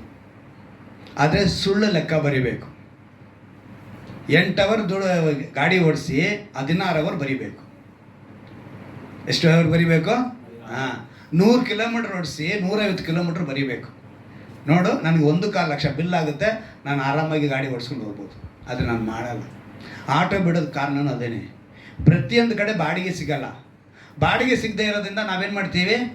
50 ಕೊಡಿ, 100 ಕೊಡಿ ಅಂತ ಹೆಚ್ಚಾಗಿ ಕೇಳಬೇಕಾಗಿ ಬರುತ್ತೆ. ಹಂಗೆ ಕೇಳಿದ್ರಿಂದ ನಾನೇನಾಗಲ್ಲ, ದೇವರ ಹತ್ರ ನ್ಯಾಯ ಬೆಲೆ ನನಗೆ ಇಲ್ಲ. ಅದ್ರ ಬದಲು ನಾನೇನು ಮಾಡಬೇಕು? ಏನಾರ ಮಾಡ್ಕೊಳ್ಳಿ ನಮ್ಮ ಓನರು, ನಾನು ಬಂದ ಕೆಲಸ ಮಾಡೋದನ್ನ ಸಂಬಳ ತಗೊಂಡ ಮುಗಿದೋಯ್ತು. ಈ ನ್ಯಾಯ ಬೆಲೆ ನಮಗೆ ಬೇಕಾಗಿದೆ. ದೇವರ ವಾಕ್ಯದಲ್ಲಿ ಹೇಳ್ತೀನಿ ನೋಡಿ. ಯಾಜಕ ಕಾಂಡ 19ನೇ ಅಧ್ಯಾಯದಲ್ಲಿ ಬರೆಯಲ್ಪಟ್ಟಿದೆ ನೋಡಿ. ಏನೇನಂತ ಬರೆಯಲ್ಪಟ್ಟಿದೆ? ಯಾಜಕ ಕಾಂಡ 19ನೇ ಅಧ್ಯಾಯ ಒಂದು ಅದ್ಭುತವಾದ ಮಾತಲ್ಲಿ ಬರೆಯಲ್ಪಟ್ಟಿದೆ. 35ನೇ ವಾಕ್ಯದಲ್ಲಿ, ಯಾಜಕ ಕಾಂಡ 19:35ನೇ ವಾಕ್ಯ. ನ್ಯಾಯ ವಿಚಾರಣೆ, ತೂಕ, ಅಳತೆ, ಪರಿಮಾಣ ಇವುಗಳಲ್ಲಿ ನೀವು ನ್ಯಾಯ ವಿರುದ್ಧವಾಗಿ ನಡೆಯಬಾರದು. ತಕ್ಕಡಿ, ತೂಕದ ಕಲ್ಲು, ಕೊಳಗ, ಸೇರು ಇವುಗಳೆಲ್ಲ ನ್ಯಾಯವಾಗಿಯೇ ಇರಬೇಕು. ಇವೆಲ್ಲವೂ ಕಡೆ ಏನಾಗಿರಬೇಕು? ನ್ಯಾಯವಾಗಿಯೇ ಇರಬೇಕು. ದೇವರು ನಮ್ಮನ್ನು ಇಲ್ಲಿ ಕರ್ಕೊಂಬಂದಿರೋದೇ ನಾವು ದೇವರನ್ನು ಘನಪಡಿಸಿರೋದಕ್ಕಾಗಿ. ನಾವೆಲ್ಲರೂ ಕೂಡ ದೇವರ ನಾಮನ ಘನಪಡಿಸುವರಾಗಿಯೇ ಕಾಣಲ್ಪಡಬೇಕು. ಅದಕ್ಕೆ ಇವತ್ತು ನಮ್ಮನ್ನು ದೇವರು ಈ ಸ್ಥಳಕ್ಕೆ ಸೇರಿಸಿದ್ದಾರೆ. ಇವತ್ತು ನಮ್ಮಿಂದ, ಅದಕ್ಕೇ ನಮ್ಮನ್ನಲ್ಲ, ಯೆಹೋವನೇ ನಮ್ಮನ್ನಲ್ಲ, ಆತನ ಪ್ರೀತಿ ಸತ್ಯತೆಗಳ ನಿಮಿತ್ತವಾಗಿ ನಾನು ಯಾರನ್ನ ಘನಪಡಿಸಬೇಕು? ನಿನ್ನ ಹೆಸರನ್ನೇ ಘನಪಡಿಸುವೆನು. ಇವತ್ತು ನಾನು ನನ್ನ ಹೆಸರನ್ನು ಮುಂದಕ್ಕೆ ತರೋದಕ್ಕೋಸ್ಕರ ದೇವರ ನಾಮವು ದೂಷಣೆಗೆ ಒಳಗಬಾರದು. ಇವತ್ತು ಆತ್ಮೀಕತೆಯಲ್ಲಿ ಕೆಲವರು ಬಿದ್ದೋಗಿದ್ದಾರೆ. ಈಗ ನಾನು ಇಷ್ಟು ಹೇಳಿದ್ದು ಲೋಕದ ಪ್ರಕಾರವಾಗಿ. ನ್ಯಾಯವಾದ ಬೆಲೆ ಇರಬೇಕು, ನಾವು ಮೋಸದ ತ್ರಾಸು ನಮಗಿರಬಾರ್ದು, ಇವೆಲ್ಲ ಲೋಕ ಪ್ರಕಾರವಾಗಿ. ಆತ್ಮಿಕವಾಗಿ ಕೆಲವಿದೆ, ಇವು ಕೂಡ ದೇವರನ್ನ ಘನಪಡಿಸೋಲ್ಲ. ಅದನ್ನು ಮಾರ್ಕನ ಬರೋ ಸುವಾರ್ತೆ 7ನೇ ಅಧ್ಯಾಯನ ನಾವು ತೆಗೆದುಕೊಂಡಾಗ, ಮಾರ್ಕನ ಬರೋ ಸುವಾರ್ತೆ 7ನೇ ಅಧ್ಯಾಯ, ಅದರಲ್ಲಿ ನಾವು ಗಮನಿಸುವಾಗ ನಾನು ಓದ್ತೀನಿ, ನಿಮ್ಮ ಸತ್ಯವೇದ ಅದೇ ರೀತಿ ಇದೆ ಅಂತ ನೋಡಿ. ಯಾಕಂದರೆ 7ನೇ ಅಧ್ಯಾಯದಲ್ಲಿ 22ನೇ ವಾಕ್ಯವನ್ನು ನಾನು ಓದ್ತೀನಿ, ಗಮನ ಇಟ್ಟು ಕೇಳಿ. ಅಂದರೆ ಮನುಷ್ಯರ ನೊಳಗಿಂದ ಸೂಳೆಗಾರಿಕೆ, ಕಳ್ಳತನ, ಕೊಲೆ, ಹಾದರ, ದ್ರವ್ಯಾಶೆ, ಕೆಡುಕುತನ, ಮೋಸ, ಬಂಡತನ, ಹೊಟ್ಟೆಕಿಚ್ಚು, ಬೈಗಳು, ಸೊಕ್ಕು, ಬುದ್ಧಿಗೇಡಿತನ ಇವೇ ಮೊದಲಾದವುಗಳ ಕೆಟ್ಟ ಆಲೋಚನೆಗಳು ಹೊರಡುತ್ತವೆ. ಇವು ದೇವರನ್ನು ಘನಪಡಿಸೋಲ್ಲ. ಕ್ರೈಸ್ತರು ಅಂತ ಹೇಳಿಕೊಂಡು ನಾವು ಕಳ್ಳತನ, ಕೊಲೆ, ವ್ಯಭಿಚಾರದ ಪಾಪ, ವ್ಯಭಿಚಾರ ಅನ್ನೋದನ್ನು ಪ್ರಸಂಗಿ ಇವರು ಪರ್ವತ ಪ್ರಸಂಗದಲ್ಲಿ ದೇವರು ಹೇಳ್ತಾರೆ ಗೊತ್ತಾ, ಮೋಹದಿಂದ ನೋಡಿದ್ರೇ ಸಾಕು. ಒಂದು ಹುಡುಗಿನ, ಒಂದು ಸ್ತ್ರೀನ, ಒಂದು ಪುರುಷನನ್ನು, ಒಂದು ಗಂಡಸನ್ನು ಮೋಹದಿಂದ ನೋಡಿದ್ರೆ ಸಾಕು, ಆಹಾ ಅಂದರೆ ಸಾಕು, ನಾವೇನಾಗ್ತೀವಿ? ಪಾಪದಲ್ಲಿ ಬಿದ್ದೋಗ್ತೀವಿ. ಆಗ ನಿನ್ನ ನೋಟ ಸರಿಗಿರಬೇಕು. ಅದಕ್ಕೆ ನಿನ್ನ ಕಣ್ಣು ನೆಟ್ಟಗಿದ್ರೆ ಇಡೀ ದೇಹವೆಲ್ಲ ದೀಪವಾಗಿರುತ್ತೆ ಅಂತೇಳಿ ಪರ್ವತ ಪ್ರಸಂಗದಲ್ಲಿ ದೇವರು ಹೇಳ್ತಾರೆ. ಸೊ ನಮ್ಮ ಕಣ್ಣಿನಿಂದನೇ ಕೋಪ ಬರುತ್ತೆ, ಹೊಟ್ಟೆ ಕಿಚ್ಚು ಬರುತ್ತೆ, ಅಸೂಯೆ ಬರುತ್ತೆ. ಇವೆಲ್ಲವೂ ಕೂಡ ಕಣ್ಣಿಂದಲೇ ಬರೋದು. ಆ ಕಣ್ಣಿನಿಂದ ಬರೋದು ಮನಸ್ಸಿನೊಳಗೆ ಹೋಗುತ್ತೆ. ಈ ಮನಸ್ಸಿನಲ್ಲಿ ಇರುವಂಥ ಗುಣಗಳು ಏನಾಗಿ ಬರುತ್ತೆ ಅಂತ ಹೇಳಿದ್ರೆ, ಕೆಡುಕುತನ, ಮೋಸ, ಬಂಡತನ, ಹೊಟ್ಟೆ ಕಿಚ್ಚು, ಬೈಗಳು. ಯಾರನ್ನು ಬೈಹಾಗಿಲ್ಲ, ಯಾರನ್ನು. ಒಂದು ವಾಕ್ಯ ನೆನಪಿಗೆ ತರ್ತೀನಿ, ಮತ್ತಾನು ಬರ್ಸೋದು ತೆಗೆದುಕೊಳ್ಳಿ, 5ನೇ ಅಧ್ಯಾಯ ತೆಗೆದುಕೊಳ್ಳಿ, 22ನೇ ವಾಕ್ಯ. ಮತ್ತಾನ ಬರೋ ಸುವಾರ್ತೆ 5ನೇ ಅಧ್ಯಾಯ 22ನೇ ವಾಕ್ಯ. ಆದರೆ ನಾನು ನಿಮಗೆ ಹೇಳುವುದೇನೆಂದರೆ, ನನ್ನ ಸಹೋದರನ ಮೇಲೆ ಸಿಟ್ಟುಗೊಳ್ಳುವ ಪ್ರತಿ ಮನುಷ್ಯನು ನ್ಯಾಯ ವಿಚಾರಣೆಗೆ ಗುರಿಯಾಗುವನು. ತನ್ನ ಸಹೋದರನ ನೋಡಿ ಚೀ ನೀಚ ಅನ್ನುವವನು ನ್ಯಾಯ ಸಭೆಯ ವಿಚಾರಣೆಗೆ ಒಳಗಾಗುವನು. ಎಲ್ಲಿಗೆ ಒಳಗಾಗ್ತಾನಂತೆ? ನ್ಯಾಯ ಸಭೆಗೆ. ಏನಂತ ಹೇಳಿದ್ರೆ? ಚೀ ನೀಚ. ಬೇರೆ ಏನು ಅಲ್ಲಿ ಬೇರೆ ಏನಾದ್ರು ಮಾತು ಕಾಣಿಸ್ತಾ ಇದೆಯಾ? ಚೀ ನೀಚ ಅಂದ್ರೆ ಸಾಕು, ನೀವು ಎಲ್ಲಿ ಕೊಟ್ಟೋಗ್ತೀರಾ? ನ್ಯಾಯ ವಿಚಾರಣೆಗೆ ನಿಂತ್ಕೋಬೇಕು. ಅಲ್ಲಿಗೆ ಇನ್ನೊಂದು ಮಾತನ್ನು ದೇವರು ಹೇಳ್ತಾರೆ ನೋಡಿ, ಸಭೆ ವಿಚಾರಣೆಗೊಳವನು ಮೂರ್ಖ ಅನ್ನುವವನು. ಏನಂತೆ? ಮೂರ್ಖ ಅನ್ನುವವನು ಅಗ್ನಿ ನರಕಕ್ಕೆ ಗುರಿಯಾಗುವನು. ಎಲ್ಲಿ ಗುರಿಯಾಗ್ಬಿಡ್ತೀವಿ ನಾವು? ಅಗ್ನಿ ನರಕ. ನೋಡಿದ್ರ, ನಾವು ಸುಲಭವಾಗಿ ಮುಟ್ಟಾಳ ನನಗೆ ಹುಟ್ಟೈತೆ ನೋಡು, ಏನಂತೆ? ನನಗೆ ಹುಟ್ಟೈತೆ ನೋಡು, ಮುಟ್ಟಾಳ ಬೈತೀವಿ ಮಕ್ಕಳನ್ನ. ಯಾರನ್ನು ಮುಟ್ಟಾಳ ಅಂತಲೂ ಹೇಳಂಗಿಲ್ಲ, ಮೂರ್ಖ ಅಂತ. ಇದರಿಂದ ಯಾರ ನಾಮ ದೂಷಣೆ ಆಗುತ್ತೆ? ದೇವರ ನಾಮ. ಇಲ್ಲಿ ಭಕ್ತನೇನು ಹೇಳ್ತಾನೆ? ನಮ್ಮನ್ನಲ್ಲ, ಯೆಹೋವನೇ ನಮ್ಮನ್ನಲ್ಲ, ನಿನ್ನ ಪ್ರೀತಿ ಸತ್ಯತೆಗಳ ನಿಮಿತ್ತವಾಗಿ ನಿನ್ನ ಹೆಸರನ್ನೇ ಘನಪಡಿಸುವೆನು. ದೇವರ ಹೆಸರನ್ನು ಘನಪಡಿಸುವ ಕಾಣಲ್ಪಡಬೇಕು. ಅದಕ್ಕೇ ಇವತ್ತು ಎಚ್ಚರಿಕೆಯಿಂದ ನಮ್ಮ ದೇವರು ಈ ಸ್ಥಳದಲ್ಲಿ ಈ ವಾಕ್ಯದ ಮೂಲಕ ಎಚ್ಚರಿಕೆ ಪಡಿಸ್ತಾ ಇದ್ದಾರೆ. ಹೊಟ್ಟೆ ಒಳಗಿಂದ ಇವೆಲ್ಲ ಬರ್ತವೆ. ಈ ಗುಣಗಳೆಲ್ಲ, ಈ ಗುಣಗಳ ಮಾರ್ಕ್ನಲ್ಲಿ ನೋಡೋದಲ್ಲ, ಈ ಗುಣಲಕ್ಷಣಗಳೆಲ್ಲವೂ ನಮ್ಮ ಒಳಗಿಂದ ಬಂದು ದೇವರಿಂದ ದೂರ ಮಾಡುವಂಥದ ಗುಣಗಳಾಗಿ, ಈ ಸ್ವಭಾವಗಳೆಲ್ಲ ನಮ್ಮಲ್ಲಿ ಯಾವುದೂ ಇರಬಾರದು. ಬೈಗಳು, ಸೊಕ್ಕು, ಬುದ್ಧಿಗೇಡಿತನ ಮೊದಲಾದವುಗಳು ಕೆಟ್ಟ. ಈ ಕೆಟ್ಟ ವಿಷಯಗಳೆಲ್ಲ ಒಳಗಿನಿಂದ ಹೊರಟು ಮನುಷ್ಯನನ್ನು ಕೊಲೆ ಮಾಡುತ್ತವೆ. ಇನ್ನೂ ಒಂದು ಇದೆ, ಆಹಾರ ವಿಷಯದಲ್ಲಿ. ಯಾವ ವಿಷಯದಲ್ಲಿ? ಆಹಾರ. 1 ತಿಮೋಥೆಯನಿಗೆ 4ನೇ ಅಧ್ಯಾಯ 4ನೇ ವಾಕ್ಯ. 1 ತಿಮೋಥೆಯನಿಗೆ 4ನೇ ಅಧ್ಯಾಯ 4ನೇ ವಾಕ್ಯವನ್ನು ಗಮನಿಸುವಾಗ ಅಲ್ಲಿ ಒಂದು ಮಾತು ಬರೆಯಲ್ಪಟ್ಟಿದೆ. ಯಾಕಂತ ಹೇಳಿದ್ರೆ ಇವತ್ತು ಆಹಾರ ವಿಷಯಗಳಲ್ಲಿ ಇಂಥ ಒಂದು ಇದೆ. ಉಂಟು ಮಾಡಿದ್ದೆಲ್ಲವೂ ಒಳ್ಳೆಯದೇ, ಆತನು ಉಂಟು ಮಾಡಿದ್ದೆಲ್ಲವೂ ಒಳ್ಳೆಯದೇ. ಇದು ಚೆನ್ನಾಗಿ ಗಮನದಲ್ಲಿಟ್ಟು, ದೇವರು ಯಾವುದು ಕೆಟ್ಟದನ್ನು ಮಾಡೇ ಇಲ್ಲ. ಸರಿ, ದೇವರ ಸ್ತೋತ್ರ ಮಾಡಿ ತೆಗೆದುಕೊಳ್ಳುವ ಪಕ್ಷಕ್ಕೆ ಯಾವುದನ್ನು ನಿಷಿದ್ಧವೆಂದು ಹೇಳತಕ್ಕದ್ದಲ್ಲ. ದೇವರ ವಾಕ್ಯವನ್ನು ಹೇಳಿ ಪ್ರಾರ್ಥಿಸುವುದರಿಂದ ಅದು ಪವಿತ್ರವಾಗುತ್ತದಲ್ಲ. ಎಷ್ಟು ಜನ ಇವತ್ತು ಅನ್ಯರ ಹಬ್ಬ ಅಕ್ಕಪಕ್ಕದಲ್ಲಿ ಇದ್ದಾರಲ್ಲ, ಏನು ಹೇಳಿದ್ರು? ಕೊಟ್ಟಿದ್ದನ್ನ ಏನು ಮಾಡಿದ್ರಿ? ಕೊಟ್ರಾ? ಈಗ ಕೊಡಲಿಲ್ವಾ? ಇಲ್ಲ ನೀವು ತಿನ್ನಲ್ಲ ಅಂತೇಳಿ ಕೊಡೋಕ್ಕೆ ಬರಲಿಲ್ವಾ ಯಾರು? ಕ್ರಿಸ್ತನ ಪ್ರೀತಿ ಹೆಂಗೆ ಸಾಧಿಸ್ತೀರಾ? ಕ್ರಿಸ್ತನ ಪ್ರೀತಿನ ಹೆಂಗೆ ತೋರಿಸ್ತೀರಾ? ಈಗ ನೋಡಿ, ಚೆನ್ನಾಗಿ ಗಮನದಲ್ಲಿ ಇಟ್ಕೊಳ್ಳಿ, ವಿಗ್ರಹ ಆರಾಧನೆ ನಾವು ಮಾಡಬಾಗಿಲ್ಲ. ಅಲ್ವಾ? ವಿಗ್ರಹಕ್ಕೆ ಸಮರ್ಪಿಸಿದ್ರೆ ನಾವು ತಿನ್ನಬೇಕಾಗಿಲ್ಲ, ಅದು ವಾಕ್ಯ ಚೆನ್ನಾಗಿ ಸ್ಪಷ್ಟವಾಗಿ ಹೇಳಿದೆ. ಆದರೆ ಒಂದು ವ್ಯಕ್ತಿ ತನಗೆ ಗೊತ್ತಿಲ್ಲದಂಗೆ ನಿಮ್ಮ ಹತ್ರ ತಗೊಂಬಂದು ಕೊಡ್ತಾನೆ ಅಂತ ಇಟ್ಕೊಳ್ಳಿ, ನೀವೇನು ಮಾಡಬೇಕು? ತಗೊಂಡು ಏನು ಮಾಡ್ಬೇಕು? ಇಲ್ಲಿ ಹೇಳಲ್ಪಟ್ಟಿದೆ, ಸ್ತೋತ್ರ ಮಾಡಿ ಪ್ರಾರ್ಥನೆ ಮಾಡಿ ನೀವು ತಿನ್ನಬೇಕು. ಆಗ ತಾನು ಕೊಟ್ಟಿದ್ದನ್ನ ನಾವು ತಿನ್ನಲ್ಲ, ಆಗ ನಾವು ಕೊಟ್ಟಿದ್ದನ್ನ ಅವ್ರು ತಿಂತಾರೆ. ಕ್ರಿಸ್ಮಸ್ ಬಂದರೆ ನಾವೇನು ಮಾಡ್ತೀವಿ? ಕೇಕ್ಗಳನ್ನ ಹಂಚ್ತೀವಿ, ಏನೋ ಒಂದು ಕಮ್ಟಿ ಮಿಠಾಯಿನ ಹಂಚ್ತೀವಿ, ಬೇರೆ ನಮ್ಗೆ ರೋಸ್ ಕುಕ್ಕಿ ಗಲಗಲ ಇಂಥ ಏನೋ ಒಂದು ಕ್ರಿಸ್ಮಸ್ ಐಟಮ್ ನಾವು ಮಾಡಿದಾಗ ಅವ್ರಿಗೆ ಹಂಚ್ತೀವಿ. ಅವ್ರೇನು ಮಾಡ್ತಾರೆ? ಸಂತೋಷವಾಗಿ ತಗೊಳ್ತಾರೆ. ಆದರೆ ಅವ್ರು ಕೊಟ್ಟಿದ್ದನ್ನ ನಾವು ತಗೊಳ್ದಿರುವಾಗ ಅವನ ಮನಸ್ಸಿನಲ್ಲಿ ಒಂದು ಕಹಿ ಉಂಟಾಗುತ್ತೆ. ನೀವು ಸ್ತೋತ್ರ ಮಾಡಿ ಯಾವುದನ್ನು ಬೇಕಾದ್ರೂ ತಿನ್ಬೋದು, ಅವನಿಗೆ ಗೊತ್ತಿಲ್ಲ ನೀನು ದೇವರಿಗೆ ವಿಗ್ರಹಕ್ಕೆ ಇಟ್ಟಿರೋದನ್ನು ನಾನು ತೊಗೊಂಡೋಗಿ ಅವನಿಗೆ ಕೊಡಬಾರ್ದು ಅನ್ನೋದು. ಒಂದು ವೇಳೆ ಅವನು ನಿನ್ನ ಕಣ್ಣು ಮುಂದೆನೇ ಅದ್ರ ಮುಂದೆ ಇಟ್ಟಿರೋದನ್ನು ತೊಗೊಂಬಂದು ಕೊಡ್ತಾನೆ, ಆದರೆ ಅವ್ನಿಗೆ ಗೊತ್ತಿಲ್ಲ. ನೀನು ಸ್ತೋತ್ರ ಮಾಡಿ ತಿನ್ನು, ನಿನಗೇನು ಆಗಲ್ಲ. ಯಾಕಂತ ಹೇಳಿದ್ರೆ ಈ ಲೋಕದಲ್ಲಿರುವನಿಗಿಂತ ನಮ್ಮಲ್ಲಿರುವಾತನು, ಹಲ್ಲೆಲೂಯಾ, ಯಾರು ದೊಡ್ಡವರು? ನಮ್ಮಲ್ಲಿರುವ ಆತನು ದೊಡ್ಡವನು. ಆದರೆ ನಾವೇನು ಮಾಡಿಬಿಡ್ತೀವಿ? ಅಲ್ಲೇನೋ ಇಟ್ಟಿದ್ರಪ್ಪ, ಅದು ತೊಗೊಂಬಂದು ಕೊಟ್ರಪ್ಪ, ಅದು ತಿಂದೆ, ನನಗೆ ಅವತ್ತಿಂದನೇ ಏನೋ. ಏನಕ್ಕೆ? ಅಲ್ಲಿಗೆ ನಿನ್ನಲ್ಲಿ ಇಲ್ಲ ಅವರು. ನಿನ್ನಲ್ಲಿ ಏಸು ಇಲ್ಲ ಅಂದರೆ ನೀನು ಅವ್ರು ತೊಗೊಂಬಂದು ಕೊಟ್ಟಿದ್ದು ಏನೇ ಮಾಡಿರಲಿ, ನಾನೆಲ್ಲ 1000 ಸಲ ಹೇಳಿರ್ತೀನಿ ನಾನೆಲ್ಲ, ಆಯ್ತಾ? ನಮ್ಗೆ ನಮ್ಮ ರಾಮದಲ್ಲಿ ಆ ಮೂಲೆ ರೋಡ್ಗೆ ಮಾಡಿಕ್ಕಿರ್ತಾರೆ ಮೊಟ್ಟೆ ಎಲ್ಲ ಮಾಡಿ, ಅದನ್ನೆಲ್ಲ ನಮ್ಮ ಹುಡುಗರು ತೊಗೊಂಬಂದು ಆಮ್ಲೆಟ್ ಮಾಡಿ ನಾವು ತಿಂದ್ಬಿಟ್ಟಿದ್ದೀವಿ. ಏನು ಮಾಡಿಬಿಟ್ಟಿದ್ದೀವಿ? ನಾನು ಎಷ್ಟೋ ದಾಟಿದ್ದೀನಿ, ಮಾಡಿದ್ದೀನಿ, ನಮ್ಮನ್ನು ಏನು ಮುಟ್ಟಲ್ಲ. ಯಾಕಂದರೆ ಮುಟ್ಟಿದ್ರೆ ಅವರು ದೊಡ್ಡವರು ಆಗ್ಬಿಡ್ತಾರೆ. ಮುಟ್ಟಿದ್ರು ಅಂತ ನೀವು ಹೇಳಿದ್ರೆ ನೀವು ಯಾರನ್ನ ಘನಪಡಿಸ್ದಂಗೆ? ಶತ್ರುವನ್ನ ಮುಟ್ಟಕ್ಕೆ ಸಾಧ್ಯ ಇಲ್ಲ ಅಂತ ಚಾಲೆಂಜ್ ಮಾಡಿ ನೋಡಿ, ನೀನು ನನ್ನ ದೇವ್ರನ್ನ ಗಮನಪಡಿಸ್ತೀಯ. ಹಲ್ಲೆಲೂಯಾ. ಯೇಸುನ ನಾವು ಘನಪಡಿಸುವರಾಗಿರಬೇಕು. ದೇವರು ಅದಕ್ಕೆ ಇವತ್ತು ನಮ್ಮನ್ನು ಆರಿಸ್ಕೊಂಡಿರು. ಅದಕ್ಕೆ ಹೇಳ್ತಾನೆ, ಭಕ್ತನು ಹೇಳ್ತಾನೆ, ನಮ್ಮನ್ನಲ್ಲ ದೇವನೇ, ನಿನ್ನ ಹೆಸರು ನಿಮಿತ್ತವಾಗಿ ನಿನ್ನ ಹೆಸರನ್ನು ನಾನು ಪ್ರಖ್ಯಾತಿಪಡಿಸುವನು. ನಾವು ಅನೇಕ ಹಾಡುಗಳನ್ನ ಹೇಳ್ತೀವಿ, ಹೊರದೇಶದಿಂದಲ್ಲ ಅನೇಕರು ಏನು ಮಾಡ್ತಾರೆ ಗೊತ್ತಾ? ಘನಪಡಿಸ್ಬೇಕು ಅಂತ ಅಂದ್ಕೊಳ್ತೀವಿ, ಅನೇಕ ಹಾಡುಗಳನ್ನ ಹಾಡ್ತೀವಿ, ದೇವರಿಗೆ ಘನತೆ ಉಂಟಾಗಬೇಕು ಅಂತೀವಿ, ಮಹಿಮೆ ಉಂಟಾಗಬೇಕು ಅಂತ ಹೇಳ್ತೀವಿ. ಈಗ ಘನತೆ ಉಂಟಾಗಬೇಕು, ಮಹಿಮೆ ಉಂಟಾಗಬೇಕು ಅಂತ ಆಸ್ಟ್ರೇಲಿಯಾದಿಂದನೋ ಅಮೆರಿಕದಿಂದ ಬರಬೇಕಾಗಿಲ್ಲ, ನಿನ್ನಿಂದ ಬರಬೇಕು. ಹಲ್ಲೆಲೂಯಾ. ನಿನ್ನಿಂದ ಬರಬೇಕು. ನನ್ನ ಬದುಕಿನಲ್ಲಿ ಅನ್ಯ ದೇವರನ್ನ ನೋಡು, ಅನ್ಯ ಜನರು ದೇವ್ರನ್ನ ನೋಡಬೇಕು. ನಮ್ಮ ನೋಡಿದ್ರೆ ಅವ್ರಿಗೆ ಏನು ಬರಬೇಕು ಗೊತ್ತಾ? ಪ್ರೀತಿ ಬರಬೇಕು. ಪ್ರೈಸ್ ಲಾರ್ಡ್ ಸಿಸ್ಟರ್ ಅಂತ ನಾವು ಒಬ್ಬರಿಗೊಬ್ಬರು ಕ್ರೈಸ್ತರು ಹೇಳ್ಕೊಳ್ತೀವಿ. ಅವ್ರು ಪ್ರೈಸ್ ಲಾರ್ಡ್ ಹೇಳೋಕ್ಕಾಗುತ್ತಾ? ಅವ್ರು ಹೇಳೋಕ್ಕಾಗುತ್ತಾ? ಏನಮ್ಮ ಚೆನ್ನಾಗಿದೆ ಅಂತ? ಹೌದು ಕಾ, ಚೆನ್ನಾಗಿದ್ದೀನಿ. ನೀವು ಹೇಗಿದ್ದೀರಾ? ನೀನು ಚೆನ್ನಾಗಿ ವಿಚಾರಿಸು. ನಿನ್ನ ವಿಚಾರಣೆಯಲ್ಲಿ ಅವ್ರಿಗೆ ಕ್ರಿಸ್ತನ ಪ್ರೀತಿ ಕಾಣಬೇಕು.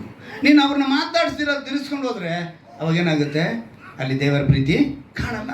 ದೀಕ್ಷಾ ಸ್ನಾನ ಹೊಂದಿದ್ದೀವಿ, ರಕ್ಷಣೆ ಹೊಂದಿದ್ದೀವಿ ಅಂತ ಹೇಳ್ತಾ ಭಾನುವಾರ ಆರಾಧನೆಗೆ ಮುಗಿದಿದ ತಕ್ಷಣ ಏನು? ಭಾನುವಾರ ಆರಾಧನೆ ಮುಗಿದಿದ ತಕ್ಷಣ ಬಾರಲ್ಲಿ ನಿಂತ್ಕೊಳ್ಳೋದು. ಎಲ್ಲಿ ನಿಂತ್ಕೊಳ್ಳೋದು? ಅವಾಗ ಎಲ್ಲಿಂದ ಬಂತು ದೇವರ ನಾಮ ಘನಪಡುತ್ತಾ? ನಾವೇನು ಮಾಡ್ತಾ ಇದ್ದೀವಿ? ಕೆಲವರು ಜೂಜಾಟದಲ್ಲಿ ಇರ್ತಾರೆ, ಇನ್ನು ಕೋಳಿ ಪಂದ್ಯ ಕಟ್ಟೋರು ಇದ್ದಾರೆ, ಜೂಜಾಟ ಆಡೋರು ಇದ್ದಾರೆ, ಇನ್ನು ಅನೇಕ ಪಂದ್ಯಗಳು ಆಡೋರು ಇದ್ದಾರೆ, ತುಂಬ ಜನ ಕುದುರೆ ರೇಸ್ಗೆ ಹೋಗೋರು ಇದ್ದಾರೆ. ಇದೆಲ್ಲ ದೇವರ ನಾಮನ ದೂಷಣೆ ಮಾಡುವಂಥದ್ದು. ಹೆಸರು ಕ್ರೈಸ್ತರಾಗಿ ನಾವು ಇರಬಾರ್ದು. ನೋಡಿ, ಮೊಣಕಾಲಾಕಿ ನಾವು ಪ್ರಾರ್ಥನೆ ಮಾಡುವಾಗ ದೇವರು ಬಹಳವಾಗಿ ಉತ್ತರ ಕೊಟ್ಟಿರ್ತಾರೆ. ಯೋಚನೆ ಮಾಡಿ ನೋಡಿ, ಹಾಡು ಹೇಳೋನಿಂದನೂ ಶತ್ರುಗೇನು ತೊಂದರೆ ಇರಲ್ಲ. ವಾಕ್ಯ ಕೊಡ್ತೀನಲ್ಲ, ನನ್ನಿಂದನೂ ಅವನಿಗೆ ತೊಂದರೆ ಆಗಲ್ವಂತೆ. ಬೋಧಕರಿಂದನೂ ಶತ್ರುಗೇನಾಗಲ್ಲ, ತೊಂದರೆ ಆಗಲ್ಲ. ಆದರೆ ಮೊಣಕಾಲಾಕಿ ಪ್ರಾರ್ಥನೆ ಮಾಡ್ತಿರ್ತಾನಲ್ಲ, ಅವನ್ನ ಕಂಡ್ರೆ ಶತ್ರು ನಡುಕ್ತಾನೆ. ಹಲ್ಲೆಲೂಯಾ. ಮೊಣಕಾಲಿನ ಬಲ. ಪ್ರತಿದಿನ ಒತ್ತಾರೆ ಎದ್ದು, ದೇವರೇ ಈ ದಿವಸ ನಾನು ಆರಂಭಿಸ್ತಾ ಇದ್ದೀನಿ, ಈ ದಿವಸವನ್ನು ನಾನು ನಿನ್ನ ಕರದಲ್ಲಿ ಸಮರ್ಪಿಸ್ತಾ ಇದ್ದೀನಿ, ನಿನ್ನ ಚಿತ್ತದಂತೆ ನಾನು ನಡೆಸು ಅಂತ ಹೇಳಬೇಕು. ನನ್ನ ಕಾಲು ಎಲ್ಲೂ ನಿನ್ನ ಬಿಟ್ಟು ಹೋಗಬಾರ್ದು, ನನ್ನ ಕೈ ನಿನ್ನ ಬಿಟ್ಟು ಹೋಗಬಾರ್ದು, ನನ್ನ ಕಣ್ಣು ಎಲ್ಲೂ ಹೋಗಬಾರ್ದು, ನನ್ನ ಮಾತು ಎಲ್ಲೂ ಹೋಗಬಾರ್ದು. ಎಲ್ಲವನ್ನು ದೇವರಿಗೆ ಸಮರ್ಪಿಸ್ಕೊಳ್ಳಿ. ಬಾಗಿಲಲ್ಲಿ ದೇವರೇನು ಮಾಡ್ತಾರೆ? ಇನ್ನೊಂದು ವಿಶೇಷವಾದನ್ನು ಆ ಮುಂಜಾನೆನೇ ತೋರಿಸ್ತಾರೆ. ನಾವು ಪಾತ್ರೆಯಾಗಿ, ದೇವರು ಬಳಸುವ ಪಾತ್ರೆಯಾಗೇ ಇರಬೇಕು. ನಾವೇನಾಗಿರಬೇಕು? ದೇವರು ಬಳಸುವ. ನಾವು ಹೊಂದಿರುವ ರಕ್ಷಣೆಗೆ ನಮ್ಮಲ್ಲಿ ದೊಡ್ಡ ಕಾರ್ಯ, ನಾವೀಗ ರಕ್ಷಣೆ ಹೊಂದಿದ್ರೆ ದೊಡ್ಡ ಕಾರ್ಯ ಮಾಡಿದಂತ ಅರ್ಥನ ಅಲ್ಲ. ನಮ್ಮ ಬದುಕು ರೂಪಾಂತರ ಹೊಂದಿ ನಾವು ಬಂದಿದ್ದೀವಿ. ಕೆಲವರು ಏನಾಗಿದ್ದಾರೆ ಅಂತೇಳಿ ಸತ್ಯವೇದ ಹೇಳುತ್ತೆ ಅಂತ ಹೇಳಿದ್ರೆ, ಪ್ರಕಟಣೆ ಗ್ರಂಥದಲ್ಲಿ ಒಂದು ಮಾತು ಬರೆಯಲ್ಪಟ್ಟಿದೆ, ನೆನಪಿಗೆ ತರ್ತೀವಿ ನೋಡಿ. ಪ್ರಕಟಣೆ ಗ್ರಂಥ 16ನೇ ಅಧ್ಯಾಯ 9ನೇ ವಾಕ್ಯ. ಪ್ರಕಟಣೆಯ ಗ್ರಂಥ 16ನೇ ಅಧ್ಯಾಯ 9ನೇ ವಾಕ್ಯ. ಮನುಷ್ಯರು ಬಲವಾದ ಕಾವಿನಿಂದ, ಏನಂತೆ? ಮನುಷ್ಯರು ಬಲವಾದ ಕಾವಿನಿಂದ ಕಂದಿ ಹೋದರು, ಅವರು ಅವರು ದೇವರನ್ನು ಘನಪಡಿಸುವ ಹಾಗೆ ದೇವರನ್ನು ಘನಪಡಿಸುವ ಹಾಗೆ ಮಾನಸಾಂತರ ಮಾಡಿಕೊಳ್ಳದೆ. ಇಲ್ಲೇ ಗಮನಿಸಬೇಕು, ಇವ್ರು ಏನ್ ಮಾಡ್ಕೊಂಡಿಲ್ಲ, ಮಾನಸಾಂತರ ಮಾಡಿಕೊಳ್ಳದೆ ಈ ಉಪದ್ರವಗಳ ಮೇಲೆ ಅಧಿಕಾರವುಳ್ಳ ದೇವರ ನಾಮವನ್ನ ದೂಷಿಸಿದರು. ಇವತ್ತು ಸರಿಯಾದ ಮಾನಸಾಂತರ ಇಲ್ಲ. ಬದಲಾಗಿದ್ದೀನಿ ಅಂತ ಅನ್ಕೊಂತಾರೆ, ಆದ್ರೆ ಬದಲಾಗಿರಲ್ಲ. ಇನ್ನು ಅದೇ ರೀತಿಯಾದ ತಂಬಾಕು ಸೇವನೆಗಳು, ಲೋಕ ಪ್ರಕಾರದ ಲೋಕದ ಎಲ್ಲ ವಿಧವಾದ ಅಭ್ಯಾಸಗಳು ಇವರನ್ನು ಹಿಂಬಾಲಿಸ್ತಾನೆ ಇರ್ತೈತೆ. ಮಾನಸಾಂತರ ಹೊಂದಿದೆ ಅಂದರೆ ಮೊದಲನೇದಾಗಿ ಲೋಕ ಪ್ರಕಾರ ಕಾಣುವಂಥದ್ದೆಲ್ಲ ಬದಲಾಗಿರಬೇಕು, ಹಾಗೆ ನಮ್ಮ ಗುಣಗಳು ಬದಲಾಗಿರಬೇಕು. ನಿನ್ನಿಂದ ಒಬ್ಬರು ದೇವರ ಕಡೆಗೆ ತಿರುಗಬೇಕು. ಲೋಕ ಪ್ರಕಾರವಾಗಿ ಒಂದೆರಡು ವಿಷಯ ನಿಮ್ಗೆ ಹೇಳ್ತೀನಿ. ಸರ್ವೆ ಮರ ಎಷ್ಟು ಜನ ಗೊತ್ತು? ಸರ್ವೆ ಮರ ಗೊತ್ತಿಲ್ವಾ? ಅಲ್ವಾ? ಏನಕ್ಕೆ ಕಟ್ತಾರೆ ಸರ್ವೆ ಮರ? ಸಾರ್ವೆ ಕಟ್ತಾರಲ್ಲ, ಏನು ಮರ ಅದು? ಸಾರ್ವೆ ಮರ ಅಲ್ವಾ? ಆ ಮರಕ್ಕೂ ಬಾಳೆ ಮರಕ್ಕೂ ಯಾವುದಕ್ಕೆ ಮಾತುಕತೆ ನಡೀತಾ ಇದೆ. ಸಾರ್ವೆ ಮರ ಹೇಳ್ತಾ ಇದೆ ಬಾಳೆ ಮರಕ್ಕೆ, ನೋಡೋ ಈ ಮನೆ ಕಟ್ಟೋದಕ್ಕೆ, ಅದನ್ನು ಕಟ್ಟೋಕ್ಕೆ, ಇದನ್ನು ಕಟ್ಟೋಕ್ಕೆಲ್ಲ ನನ್ನನ್ನು ಎಷ್ಟು ಚೆನ್ನಾಗಿ ಉಪಯೋಗಿಸ್ಕೊಳ್ತಾ ಇದ್ದಾರೆ, ಅರ್ಥ ಆಯ್ತಾ? ನೀನು ಈ ಮನೆ ಕಟ್ಟಿದ ಮೇಲೆ ಪೂಜೆ ಅಂತ ಮಾಡ್ತಾರೆ ನೋಡು, ಅವತ್ತು ಒಂದು ದಿವಸ ಬರ್ತೀಯಮ್ಮ, ಆ ಒಂದು ದಿವಸ ನೀರ್ತೀಯ, ಮಾರನೇ ದಿವಸ ನೀನು ಎಲ್ಲಿರ್ತೀಯ ಗೊತ್ತಾ? ಕಾಸು ತೊಟ್ಟಿಲಿರ್ತೀಯ. ನಾನು ಯಾರು ಗೊತ್ತಾ? ಇದು ಮುಗಿದ ಮೇಲೆ ಈ ಬಿಲ್ಡಿಂಗ್ ಬಿಟ್ಟು ಆ ಬಿಲ್ಡಿಂಗ್, ಆ ಬಿಲ್ಡಿಂಗ್ ಬಿಟ್ಟು ಆ ಬಿಲ್ಡಿಂಗ್, ಹಿಂಗೆ ರೌಂಡಿಂಗ್ ಆಗ್ತಾ ಇರ್ತೀನಿ, ನನ್ನ ಬದುಕು ತುಂಬ ಚೆನ್ನಾಗಿರುತ್ತೆ ಅಂತ ಹೇಳ್ತಾನೆ. ಇದು ಲೋಕ ಪ್ರಕಾರ ಅದು ಒಂದು ವಿಧಿ, ಆಯಿತಾ? ಈಗ ಆತ್ಮಿಕವಾಗಿ ನಾನು ಹೇಳ್ತೀನಿ ತಿಳ್ಕೊಳ್ಳಿ. ಬಾಳೆ ಮರ ಹೇಳ್ತಂತೆ, ನೋಡಪ್ಪ ನೀನು ಅಲ್ಲಿಗಾಕಿ ಇಲ್ಲಿಗಾಕಿ ಒಂದು ಕಾಲ ಮುಗಿದ ತಕ್ಷಣ ನಿನ್ನನ್ನು ಏನು ಮಾಡ್ಬೇಕು ಗೊತ್ತಾ? ಸೌದೆ. ಏನು ಮಾಡ್ಬೇಕು ನಾನು? ಸೌದೆ. ಆದರೆ ನಂದು ಹಂಗಲ್ಲಮ್ಮ, ನನ್ನ ಕಟ್ ಮಾಡಿದ್ರು ತಾನೆ, ನೀನು ನನ್ನ ಸುತ್ತ ನೋಡ್ದ 10 ಮರ ಬೆಳೆದಿತ್ತು. ಏನು ಹೇಳ್ತು? ಬಾಳೆ ಮರ 10 ಮರ ಬೆಳೆದಿತ್ತು. 10 ಮರನ ಸುತ್ತಲೂ ನೋಡ್ಕೊ, ನಾಳೆ ಅದ್ರ ಸುತ್ತಲೂ ಒಂದು 10 ಸುತ್ತಲೂ ಏನಾಗಿದೆ? ಬಾಳೆ ಮರ ಬೆಳೀತಾನೆ ಇದೆ. ಇದು ನನ್ನ ಗುಣ. ಇವತ್ತು ನೀವು ಸಾರ್ವೆ ಮರನ ಬಾಳೆ ಮರನ? ನಾನು ನಿಮ್ಮ ಪ್ರಶ್ನೆ, ಅಲ್ಲೇಲೂಯ, ಎಲ್ಲ ಜೋರಾಗಿ ಹೇಳಿ, ಏನಾಗಿರ್ತೀರಾ?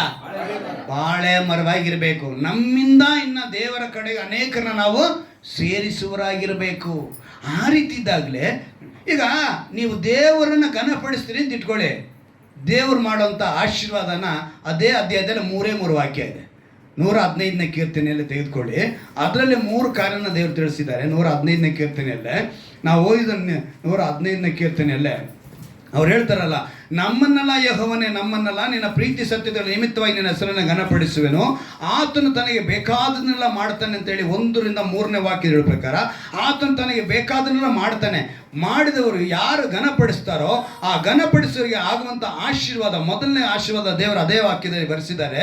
ಅದೇ ಅಧ್ಯಾಯದಲ್ಲಿ 9ನೇ ವಾಕ್ಯನ ಗಮನಿಸುವಾಗ, ಇಸ್ರಾಯೇಲ್ಯರೇ ಯೆಹೋವನಲ್ಲಿ ಭರವಸೆ ಬಿಡಿರಿ, ಅವರ ಸಹಾಯಕನು ಗುರಾಣಿಯು ಆತನೇ. ಏನಾಗಿದ್ದಾರೆ ಅವರು? ಸಹಾಯಕನು ಗುರಾಣಿ. ಈ ಗುರಾಣಿನ ಇಂಗ್ಲಿಷ್ನಲ್ಲಿ ಶೀಲ್ಡ್ ಅಂತಾರೆ. ಏನಂತ ಹೇಳ್ತಾರೆ? ಶೀಲ್ಡ್. ಎಲ್ಲರಿಗೂ ಕಾರ್ ನೋಡಿದೀವಲ್ಲ ನಾವು, ಕಾರ್ ಮುಂದೆ ಒಂದಿದೆ, ಅದಕ್ಕೇನಂತ ಹೇಳ್ತಾರೆ? Wind shield. ವಿಂಡ್ ಶೀಲ್ಡ್ ಅಂದರೆ ಗಾಳಿನ ತಡೆಯುವಂಥ ಒಂದು ಶೀಲ್ಡ್ ಅದು. ಈಗ ಯೋಚನೆ ಮಾಡಿ, ಆ ಗ್ಲಾಸ್ ಇಲ್ಲ ಅಂತ ಇಟ್ಕೊಳ್ಳೋಣ. ಆ ಗ್ಲಾಸ್ ಇಲ್ಲಪ್ಪ, ಕಾರು ಹೋಗ್ತಾ ಇದೆ, ಒಳಗಡೆ ಇರೋರೆಲ್ಲ ಹೆಂಗಿರ್ತಾರೆ ಅಂತ ಯೋಚನೆ ಮಾಡಿ ನೋಡಿ. ಕಾರು 100ರಲ್ಲಿ ಓಡುತ್ತೆ ಅಂತ ಇಟ್ಕೊಳ್ಳೋಣ, ಗ್ಲಾಸ್ ಇಲ್ಲ, ಹೆಂಗಿರ್ಬೋದು ಹೇಳಿ? ಕಣ್ಣು, ಕಿವಿ, ಕೂದಲು ಎಲ್ಲ ಹಿಂಗೆ ನಿಂತ್ಕೊಂಡಿರುತ್ತೆ. ಹೆಂಗೆ ಏನಾಗಿರುತ್ತೆ? ಯಾಕಂದರೆ ಗಾಳಿ ನಮ್ಮನ್ನು ನೂಕಿ ನಮ್ಮ ಕಣ್ಣು, ಬಾಯಿ, ಮೂಗು. 2 ವೀಲರಲ್ಲಿ ಹೋದ್ರೇ ಸ್ಪೀಡಾಗಿ ಹೋದರೆ ಕಣ್ಣಿಂದ ನೀರು ಸೋರ್ತಾ ಇರುತ್ತೆ, ಹೆಂಗೆ ಅಲ್ವಾ? ಕೂದಲೆಲ್ಲ. ಸೊ ಒಂದು ಕಾರ್ಗೆ ಒಂದು ವಿಂಡ್ ಶೀಲ್ಡ್ ಅವಶ್ಯ. ಕಾರಣ ಈಗ ಇನ್ನೊಂದು ತಿಳ್ಕೊಳ್ಳಿ, ಇವಾಗ ಕಳ್ಳರೆಲ್ಲ ಏನು ಮಾಡ್ತಾರೆ ಗೊತ್ತಾ? ಸಂಜೆ ಹೊತ್ತಿನಲ್ಲಿ, ನೈಟ್ನಲ್ಲಿ ಯಾವುದನ್ನ ಜನ ಇರ್ದಿರೋ ಜಾಗದಲ್ಲಿ ಮೊಟ್ಟೆ ಹರಿಸ್ಬಿಡೋದು, ಗ್ಲಾಸ್ ಮೇಲೆ ಮೊಟ್ಟೆ ಹರಿಸ್ಬಿಡೋದು. ಆ ಸಮಯದಲ್ಲಿ ವೈಪರ್ ಏನಾರು ಹಾಕಿದ್ರಿ ಅಂತ ಇಟ್ಕೊಳ್ಳಿ, ಮುಗೀತು ನಮ್ಮ ಕತೆ. ಗಾಡಿ ತಗೊಂಡೋಗೆಲ್ಲ ಗುದ್ದಬೇಕು, ಕಳ್ಳರು ಬಂದು ಕ್ಲೀನಾಗಿ ಸುಲಿಗೆ ಮಾಡ್ಕೊಂಡು ಹೊಟ್ಟೋಗ್ತಾರೆ. ಏನಾರು ಆ ಥರ ಬಿದ್ದರೆ ಇಮಿಡಿಯೇಟಾಗಿ ಗಾಡಿ ನಿಲ್ಲಿಸಿ ನೀರು ಹಾಕಿ ತೊಳ್ಕೋಬೇಕೆ ಹೊರತು ವೈಪರ್ ಮಾತ್ರ ಹಾಕೋವಾಗಿಲ್ಲ. ಅರ್ಥ ಆಯ್ತಾ? ರೀತಿ ನಮ್ಗೆ ಆಗಲ್ಲ, ದೇವರು ನಮ್ಮನ್ನು ಕಾಯ್ದುಕೊಳ್ತಾರೆ. ಆದರೂ ನಾನು ಒಂದು ಹೇಳ್ತೀನಿ, ಆ ವಿಂಡ್ ಶೀಲ್ಡ್ ಇದ್ದಂಗೆ ಇವತ್ತು ಯಾರು ದೇವರನ್ನು ಘನಪಡಿಸ್ತಾರೋ ಅವರಿಗೆ ಮೊದಲನೇದಾಗಿ ದೇವರು ಸಹಾಯಕನಾಗಿರ್ತಾನೆ, ಎರಡನೇದಾಗಿ ಗುರಾಣಿಯಾಗಿರ್ತಾನೆ. ಈಗ ಸಹಾಯಕನು ಗುರಾಣಿಯು ಒಂದು ವಿಷಯ ನಿಮ್ಗೆ ನೆನಪಿಗೆ ತರ್ತೀನಿ. ಅಬ್ರಹಾಮನು ಲೋಟನನ್ನು ಬಿಡಿಸ್ಕೊಂಬರ್ತಾನೆ. ಎಲ್ಲಿಂದ? ಸೊದೋಮ ಗೊಮೋರ ಪಟ್ಟಣದಿಂದ ಬಿಡಿಸ್ಕೊಂಬರ್ತಾನೆ. ಇವನು ಬಿಡಿಸ್ಕೊಂಬರೋದಕ್ಕೆ ಮುಂದೆ ಏನು ನಡೀತು, ಅವನಿಗೊಂದು ಮಾತನ್ನು ದೇವರು ಹೇಳ್ತಾರೆ ಅಬ್ರಹಾಮನಿಗೆ. ಏನಂತ ಹೇಳಿದ್ರೆ 15ನೇ ಅಧ್ಯಾಯದ 1ನೇ ವಾಕ್ಯದಲ್ಲಿ, ಅಬ್ರಹಾಮನೇ ಭಯಪಡಬೇಡ, ನಾನು ನಿನಗೆ ಗುರಾಣಿಯಾಗಿದ್ದೇನೆ, ನಿನಗೆ ಅತ್ಯಧಿಕ ಬಹುಮಾನ ಇಟ್ಟಿದ್ದೇನೆ ಅಂತೇಳಿ 15ನೇ ಅಧ್ಯಾಯದಲ್ಲಿ ಒಂದು ಮಾತು ಕೊಡ್ತಾರೆ.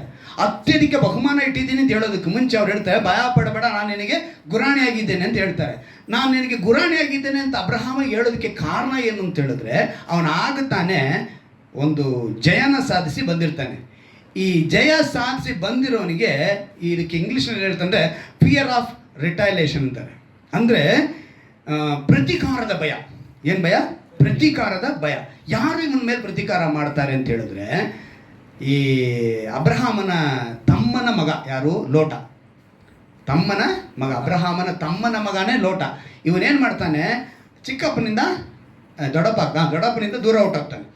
ದೂರ ಹೋದ ಮೇಲೆ ಸೊದೋಮ ಗೊಮೋರ ಪಟ್ಟಣ ಸೇರ್ತಾನೆ. ಅಲ್ಲಿ ಅವನು ಇರೋವಾಗ ಆ ಪಟ್ಟಣಕ್ಕೆ ಸಮೀಪದಲ್ಲಿ 5 ರಾಜರುಗಳಿರುವಂಥ ಒಂದು ಪ್ರದೇಶ. 5 ರಾಜರುಗಳು. ಆ ರಾಜರ ಮೇಲೆ 4 ರಾಜರುಗಳು ಏನು ಮಾಡ್ತಾರೆ? ದಂಡೆತ್ತಿ ಬರ್ತಾರೆ. ದಂಡೆತ್ತಿ ಬಂದು, ಇವಾಗ ಯೋಚನೆ ಮಾಡಿ, 4 ರಾಜರುಗಳು ಬಂದಿದ್ದಾರೆ, ಇಲ್ಲಿರೋದು 5 ರಾಜರು. ಯುದ್ಧದಲ್ಲಿ ಯಾರು ಗೆಲ್ಲಬೇಕು? 5 ರಾಜ ಇರೋರು. 4 ರಾಜರು ಒಂದು ಯುದ್ಧಕ್ಕೆ ಬಂದಿದ್ದಾರೆ, 5 ರಾಜರು ಗೆಲ್ಲಬೇಕು. ಆದರೆ ಇಲ್ಲಿ ಏನಾಗೋಯ್ತು ಗೊತ್ತಾ? ತಿರುಗಿ ಬಿದ್ದೋಯ್ತು. ಈ 4 ರಾಜರು ಗೆದ್ದು ಬಿಡ್ತಾರೆ. ಗೆಲ್ಲುವಾಗ ಏನು ಮಾಡ್ತಾರೆ, ಈ 5 ರಾಜರು ಪಕ್ಕದಲ್ಲೇ ಇದ್ದಂಥ ಸೊದೋಮ ಗೊಮೋರ ಪಟ್ಟಣ, ಈ ಲೋಟನ್ನು ಸೇರಿಸಿ ಅವನ ವಸ್ತು, ಅವನ ಹತ್ರ ಇರೋ ಎಲ್ಲ ಐಶ್ವರ್ಯನು ಸೂರ್ಯ ಮಾಡ್ಕೊಂಡು ಹೊರಟೋಗ್ತಾರೆ. ಈ ವಿಷಯ ಅಬ್ರಹಾಮನಿಗೆ ಗೊತ್ತಾಗುತ್ತೆ. ಅರೆ ನನ್ನ ತಮ್ಮನ ಮಗ, ಅವನಿಗೂ ಮಗ ಆಗ್ತಾನಲ್ಲ, ಹೆಂಗೆ ಬಿಡೋದು? ತಕ್ಷಣ ಏನು ಮಾಡ್ತಾನೆ, ತನ್ನಲ್ಲಿದ್ದಂಥ 318 ಕೆಲಸಗಾರ ಆಳುಗಳು ಅವ್ರನ್ನ ಕರ್ಕೊಂಡು, ಅವ್ರಿಗೆ ನೋಡಿ ಯುದ್ಧ ಮಾಡೋದಕ್ಕೆ ಅವ್ರು ಸಿದ್ಧರಾಗಿದ್ರು, ಅವ್ರನ್ನ ಕರ್ಕೊಂಡು ಹೊಟ್ಟೋದ.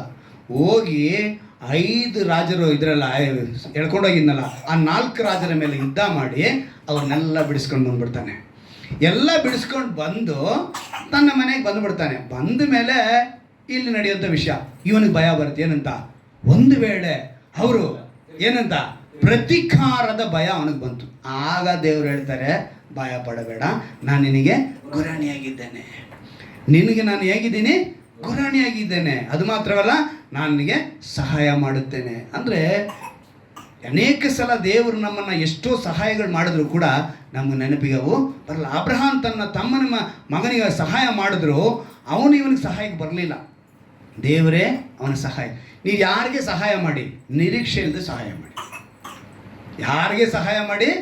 ನಿರೀಕ್ಷೆ ಇಲ್ಲದೆ ಸಹಾಯ ಮಾಡಿ. ಉದಾಹರಣೆ, ಯಾರೋ ಬಂದು ನಿಮ್ಮ ಹತ್ರ ಒಂದು 500 ರೂಪಾಯಿ ಕೇಳಿದ್ರು. ಏನು? 500 ರೂಪಾಯಿ ಕೇಳಿದ್ರು. 500 ರೂಪಾಯಿ ಕೊಡೋ ಜಾಗ ಇಲ್ಲ ನಿಮ್ಮ ಹತ್ರ, 100 ರೂಪಾಯಿ ಕೊಡ್ತೀರಾ ಅಂತ ಇಟ್ಕೊಳ್ಳಿ. ಆ 100 ರೂಪಾಯಿನ ರಿಟರ್ನ್ ಕೇಳಬೇಕು, ನೀನು ಕೊಡಬೇಕು ಅಂತ ಅನ್ಕೋಬಾರ್ದು. ಆ 100 ರೂಪಾಯಿ ಅವ್ರ ಹತ್ರ ಹಂಗೆ ಬಿಟ್ಟೆ, ಅವ್ರಾಗ ಕೊಟ್ಟರೆ ಇಸ್ಕೋ, ಆದ್ರೆ ಇನ್ನೇನು ಮಾಡಬಾರ್ದು, ನಾಳೆ ಕೊಟ್ಬಿಡ್ಬೇಕಪ್ಪ ಅಂತ ಹೇಳಬೇಡ. ಇಂಥ ಇದು ಬೇಕಾಗಿಲ್ಲ. ನಿರೀಕ್ಷೆ ಇಲ್ಲದೆ ಸಹಾಯ ಮಾಡಿದ್ರೆ ನೀನು ದೇವ್ರನ್ನ ಘನಪಡಿಸ್ದಂಗೆ. ಇಲ್ಲಿ ಅಬ್ರಹಾಮನು ತನ್ನ ತಮ್ಮನ ಮಗ ಹಿಂಗೆ ಆಗಿದೆ ಅಂತ ತಿಳಿದಿದ ತಕ್ಷಣ ಅಲ್ಲಿಂದ ಯಾರೂ ಬಂದು ಇವನಿಗೆ ಹೇಳಲಿಲ್ಲ. ಆದರೆ ಇವನೇ ವಿಷಯ ತಿಳ್ಕೊಂಡ, ಇವನಾಗೇ ಹೋದ, ಇವನಾಗೇ ಅವನಿಗೆ ಯುದ್ಧ ಮಾಡ್ದ, ಇವನಾಗೇ ಅವ್ರನ್ನ ಬಿಡಿಸ್ಕೊಂಬಂದ, ಇವನಾಗೇ ಬಂದ. ಅಂದರೆ ಸಹಾಯ ಮಾಡೋದಕ್ಕೆ ಇವನು ಮುಂದಾದ, ದೇವರು ಇವನಿಗೆ ಸಹಾಯವಾದರು. ಗುರಾಣಿಯರು ಇವತ್ತು ನೀನು ಅಷ್ಟೇ ಮಾಡಬೇಕು. ನಾವೇನು ಮಾಡಬೇಕು ಅಂತ ಹೇಳಿದ್ರೆ, ಅದಕ್ಕೆ ನಾವು ಔಟ್ ಆಫ್ ಲವ್, ಅಂದರೆ ನಮಗೆ ಅದು ನಿರೀಕ್ಷೆ ಇಲ್ಲದಂಥ ಪ್ರೀತಿ ಇರಬೇಕು. ಅದೇ ರೀತಿಯಾಗಿ ಔಟ್ ಆಫ್ ನಂಬಿಕೆ, ಔಟ್ ಆಫ್ ಟ್ರಸ್ಟ್ ಅಂತ ಹೇಳ್ತಾರೆ, ಔಟ್ ಆಫ್ ಫೇತ್ ಅಂತ ಹೇಳ್ತಾರೆ. ನಾವು ಆ ರೀತಿಯಾಗಿ ಸಹಾಯ ಮಾಡಿದ್ರೆ ನಮ್ಮ ಬದುಕಿನಲ್ಲಿ ದೇವರ ನಾಮವು ಮಹಿಮೆ ಪಡುತ್ತೆ. ನಿನ್ನ ಬದುಕು ಹೀಗಿರಬೇಕು. ಮೊಟ್ಟ ಮೊದಲ ಸಹಾಯಕನು ದೇವರಾಗಿರ್ತಾನೆ. ಹಲ್ಲೆಲೂಯ. ಎರಡನೇದಾಗಿ ಅದೇ ಅಧ್ಯಾಯದಲ್ಲೇ 12ನೇ ವಾಕ್ಯ ನೋಡಿ, ಯೆಹೋವನು ನಮ್ಮನ್ನು ನೆನಪು ಮಾಡಿಕೊಂಡಿದ್ದಾನೆ, ಸಣ್ಣವರ ಮೊದಲುಗೊಂಡು ದೊಡ್ಡವರ ಪರ್ಯಂತರ ಎಲ್ಲರನ್ನೂ ಆಶೀರ್ವಸುವನು. ಎಲ್ಲರನ್ನೂ ಏನು ಮಾಡ್ತಾರೆ ಅಂತ ಅವರು ಆಶೀರ್ವಸ್ತಾರೆ. ಅವರು ಆಶೀರ್ವಿಸೋದಕ್ಕೆ ಕಾರಣ ಏನು ಅಂತೇಳಿ ನೋಡುವಾಗ ಘನಪಡಿಸಿದ್ದು. ಯಾರು ದೇವರನ್ನ ಘನಪಡಿಸ್ತಾರೋ ಅವ್ರು ಏನಾಗಿರ್ತಾರೆ? ಆಶೀರ್ವದಿಸಲ್ಪಡುವರು.